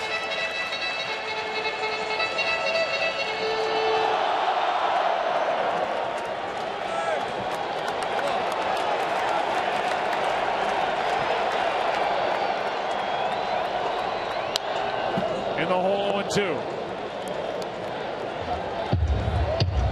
Turner's been unbelievable for the Dodgers. Started games at all 4 infield positions. Mentioned hit 340. One of the highest batting averages in LA Dodger history, with 300 or more plate appearances. We're backed up here at 0-2.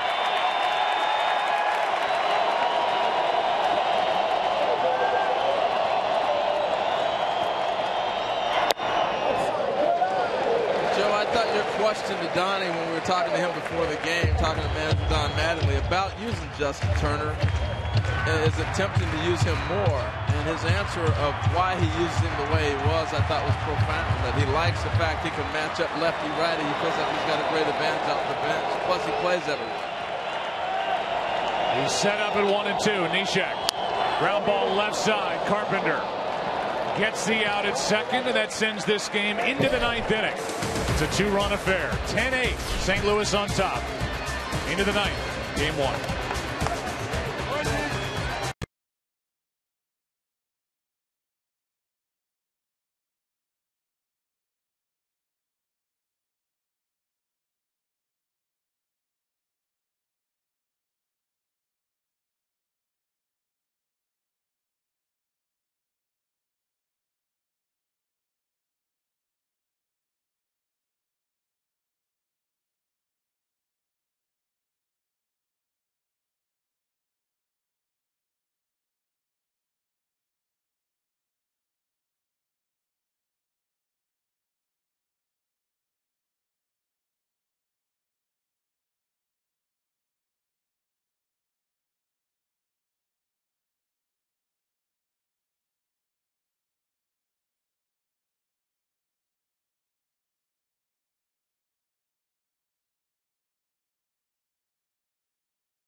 Elbert was the last one, and they're now the other left-hander, Howell, who deals with John Jay. Howell trying to keep it a 2-run game. In the bottom of this 9th inning, it'll be Uribe, Ellis, Ethier. Anybody gets on, D. Gordon, but don't forget about that good bench, which still includes Scott Van Slyke for the Dodgers.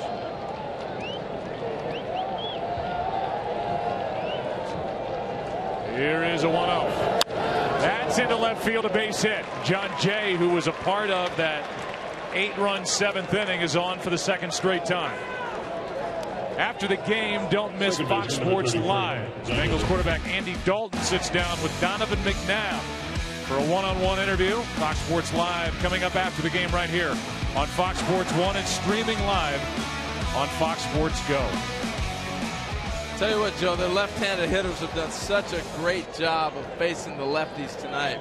Kershaw, and now you look at J.P. Howell on the mound, taking the ball the other way, back up the middle. Carpenter talked about that before the game. Matt Carpenter, that is, how it gets him locked in. Here's Descalso, his first plate appearance. It's a sacrifice bunt. Down to second is Jay. With 1 out. You know, I talked about when the phone rings in the Dodger bullpen, you never know who it's for. It's a blessing and a curse. The blessing, if you want to be optimistic, is to say Don Mattingly has a lot of options. The curse is that there are no certainties. This time he gave the ball to a rookie with 24 big league innings, Pedro Baez, who they thought is their version of Carlos Martinez. First batter walk, second batter home run. That's the difference in the game. A 3-run shot off Baez by Matt Holliday. Realize that the Cardinals came into this series as Matt Carpenter steps in, runner at second, 1 out. Trying to add to the lead against Howell. Carpenter, the biggest at bat of the night to this point. You know, Tom, you were talking about the offense in this postseason and how it's taken off. Well, you're playing a different brand of baseball. We're watching bunts. We're seeing guys get moved up. We're watching steals of bases now. And in this short capsule of time, when that one game is important as compared to 162, you see the strategy's a little bit different. First pitch of ball. Carpenter is homered. Got a 4 RBI night. After the home run, he came up with a 2-out 3-run double that ended the night for Clayton Kershaw on that 8-run 7th. Harold, this is crazy. Every year offense goes down in the postseason. This is just wild what we're seeing. No doubt about it. No doubt. What I was getting ready to say is that the Cardinals, coming into this postseason, became the 5th team in National League history to go to the postseason when hitting the fewest home runs in the National League that year. They hit only 105. They've hit 3 tonight. Grichuk, the guy at the plate, Carpenter, and Matt Holliday. 2 of the 3 against Kershaw. That missed. Counts 2-0 as Brandon Lee gets loose. With Grichuk on deck. Well, this is a big run because you think about it, you get a runner on with the Dodger lineup coming up and a home run ties it. You get that 3rd run home, you get that 3-run lead, it changes the whole half inning for the Dodgers.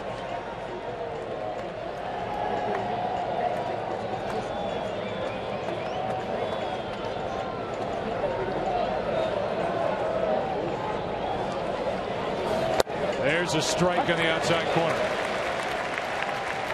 The Cardinals, meanwhile, have Trevor Rosenthal getting loose, knowing that he'll take over for Mike Matheny in the bottom of this 9th inning. After Rosenthal, they have Michael Wacha. It's the only guy listed as left.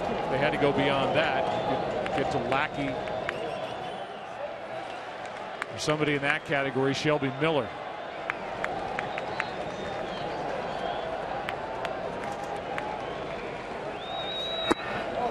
Over below, 3-1.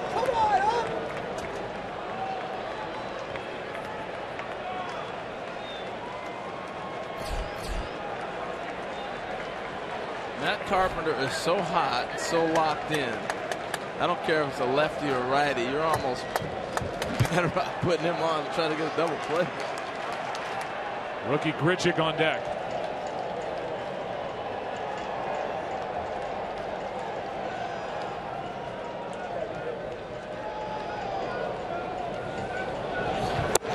That's on the inside part, strike 2. Tell you what, he's seeing the ball great. You can see halfway the ball's just coming in. Watch how quick he gives up on this pitch. He sees it, gave up early. He knew that it's not anything I want to hit.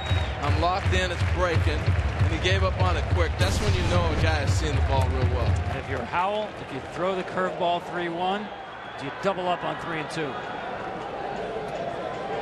As tomorrow's starter, Zach Greinke, take on Lance Lynn in game 2.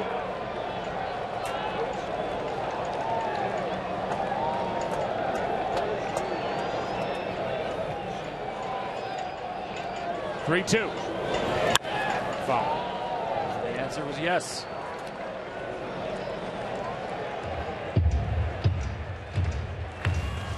Matt Carpenter in this game came to the plate in the 6th inning with 2 out, nobody on. With his team down 6-1 and hit a home run on the first pitch from Clayton Kershaw into right center. Made it 6-2.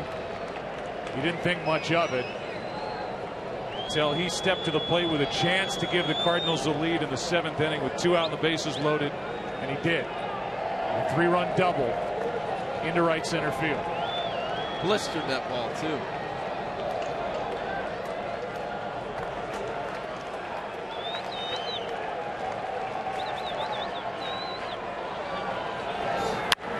Got under it, skies it into center. Late break by Puig, plenty of time. 2 out. Here are the 2 big ones for Matt Carpenter. First one you didn't think much about. 6-1, now it's 6-2. Kershaw got the next guy, but the next inning with 2 out. It was hit number 6 of a 7-hit, 8-run inning. With that, the Cardinals regained the lead. When that ball looked like off the bat, it was going out of the ballpark. The 8th pitch of the at-bat of many where the Cardinals beat Kershaw on the fastball. League is coming in. Howell is going out. Grichuk is coming up. We're in the 9th inning of game 1. Dodger bullpen trying to keep it a 2-run game.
Brandon League takes over. Runner at second with 2 out. And the batter is Grichuk. League, a former closer. Here's his year. 2.5 ERA, 63 innings pitched over 63 games. This is where you want him to reach back and have that closer mentality. Get that 1 out and get you out of the inning. Runner at second, 2 out. It's Jay out there, and jammed is Grichuk. Ramirez with the out. It sends game one into the bottom of the ninth inning. For the bottom part of the order coming up. Dodgers down by 2.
He also is anything but automatic. At 45 saves and 51 chances, the walks can pile up. He had a heavy workload. To the 5th most pitches in the National League this year. 42 walks to go along with the 45 saves. 4th closer to have 40 or more saves despite having 40 or more walks. You see Jerry Neal's the home plate umpire go out to talk to Rosenthal. We've seen him do that upon each relief pitcher coming in the game. Now, we were not told, but I'm assuming now that warnings were issued after the dust-up between Gonzalez and Molina. And that can change the way the game is pitched. We have seen very few pitches inside of the plate since then. That is the protocol, Tom. You're absolutely right. That umpires do every inning go out and warn a new pitcher when he comes in that there has been warnings issued. Here's Uribe. Strike one at 98 from Rosenthal. Who blossomed last year as the late season closer. 98 again. Strike two. I dare you to hit it. That is reaching back and just bringing it.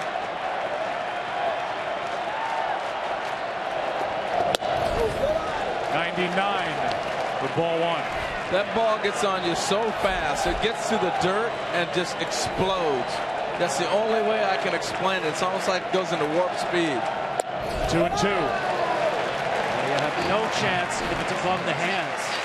Easier said than done. The hitter gets a good look at it. You've got to make him get that fastball down.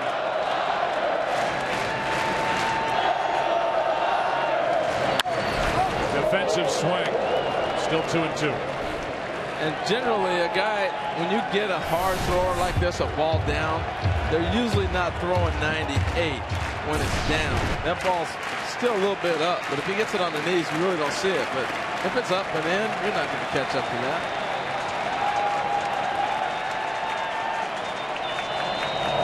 Struck him out, one away.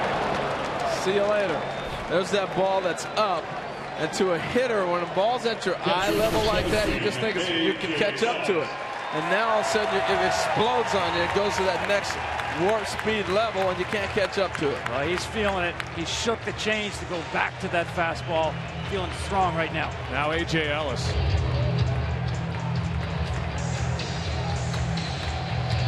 Ellis 3 hits tonight. Pair of singles and a 2-run home run, which at the time made it 6-1. Strike one. I spoke with Trevor before the game, and he said the time off has revived him, and you can see it.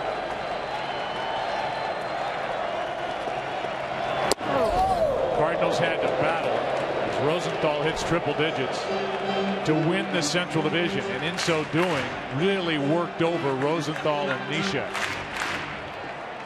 to the point where they came into Mike Matheny and said, hey, give us a break. There's strike two. Mike Matheny's got to be excited because he was talking in our meeting today. He had not seen the triple digit pitch 2 pitches before hit 100. He's been 98 to 100 every pitch this half inning. Ellis fights it off, still 1-2.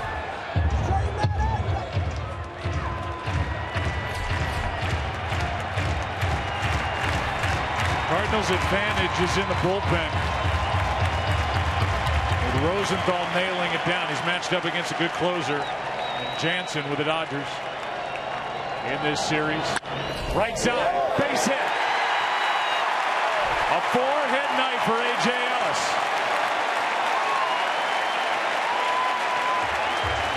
I don't know if that was a changeup down, but he's doing him a favor. That's the fastball at 99 down. That's where you have the chance. Ball above your hands, no chance. Ball down, got a chance and a nice piece of hitting. So now the guy who has taken a seat to give the Dodgers outfield a chance to settle in. Andre here, coming to the plate in the 9th inning of Game 1 of this division series, representing the tying run. That's down the left field line. Fair! Ellis will chug to third. It's a double for Ethier.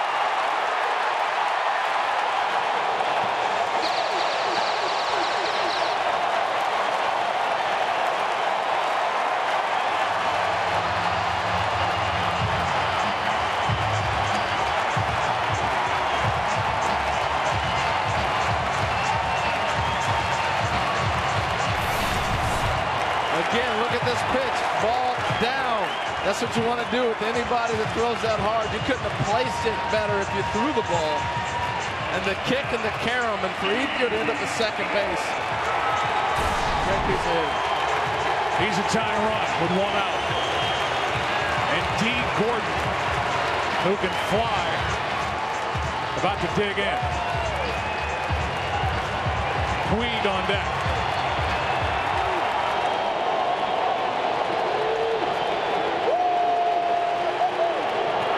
Right side, it'll plate a run. Out at first, 2 out. And it's 10-9. A juggle by Descalso. But he got the out. The RBI for Gordon. And here we go. Yasiel Puig against Trevor Rosenthal. Well, you knew Puig was going to be in the middle of it. Here we are. If you love baseball, we're headed to guys that are our future right here. Trevor Rosenthal, Yasiel Puig, right at the top of the level of top young players in baseball. Tying run 90 feet away.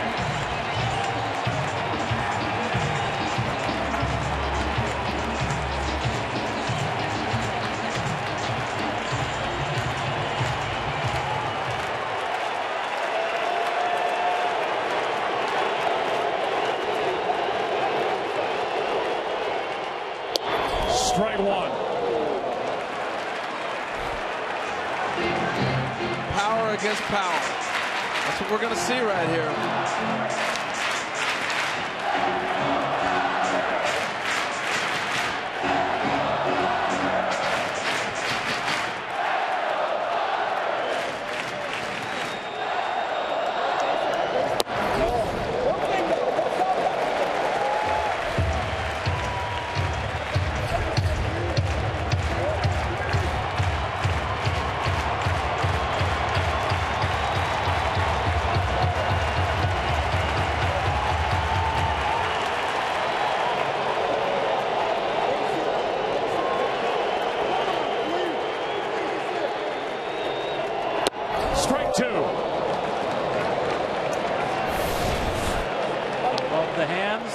Gotta believe that's where he goes back.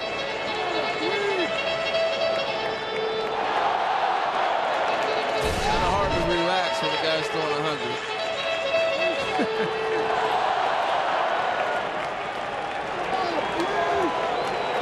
Rosenthal trying to end it. Puig trying to tie it or end it. A little gimpy after that previous swing, and Puig comes out of that foul ball limping a bit.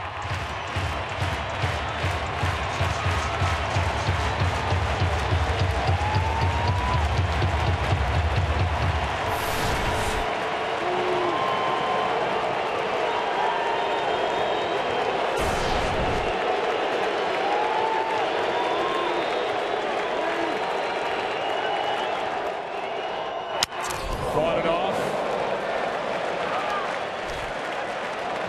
Get another piece of lumber with that. That is getting deep in your kitchen.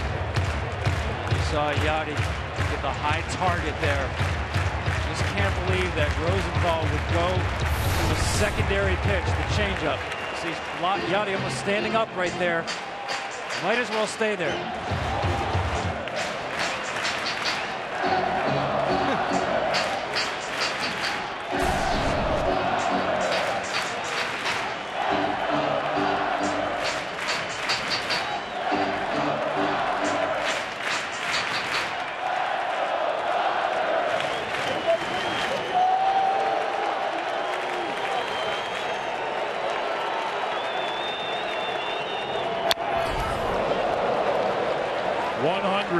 But in a better spot for Puig, who fouls it back.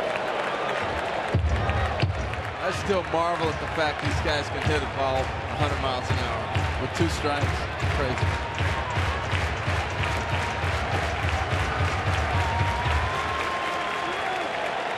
Tying run at third. 9th inning, 2 out.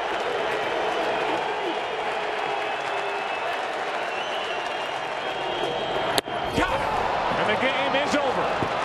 10-9 is the final in what was supposed to be a pitcher's duel here in game 1.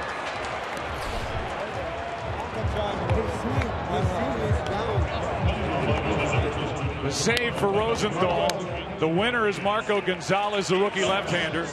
Kershaw gets the loss. Kershaw, who is leading 6-1, gets the loss as that swing ends the night.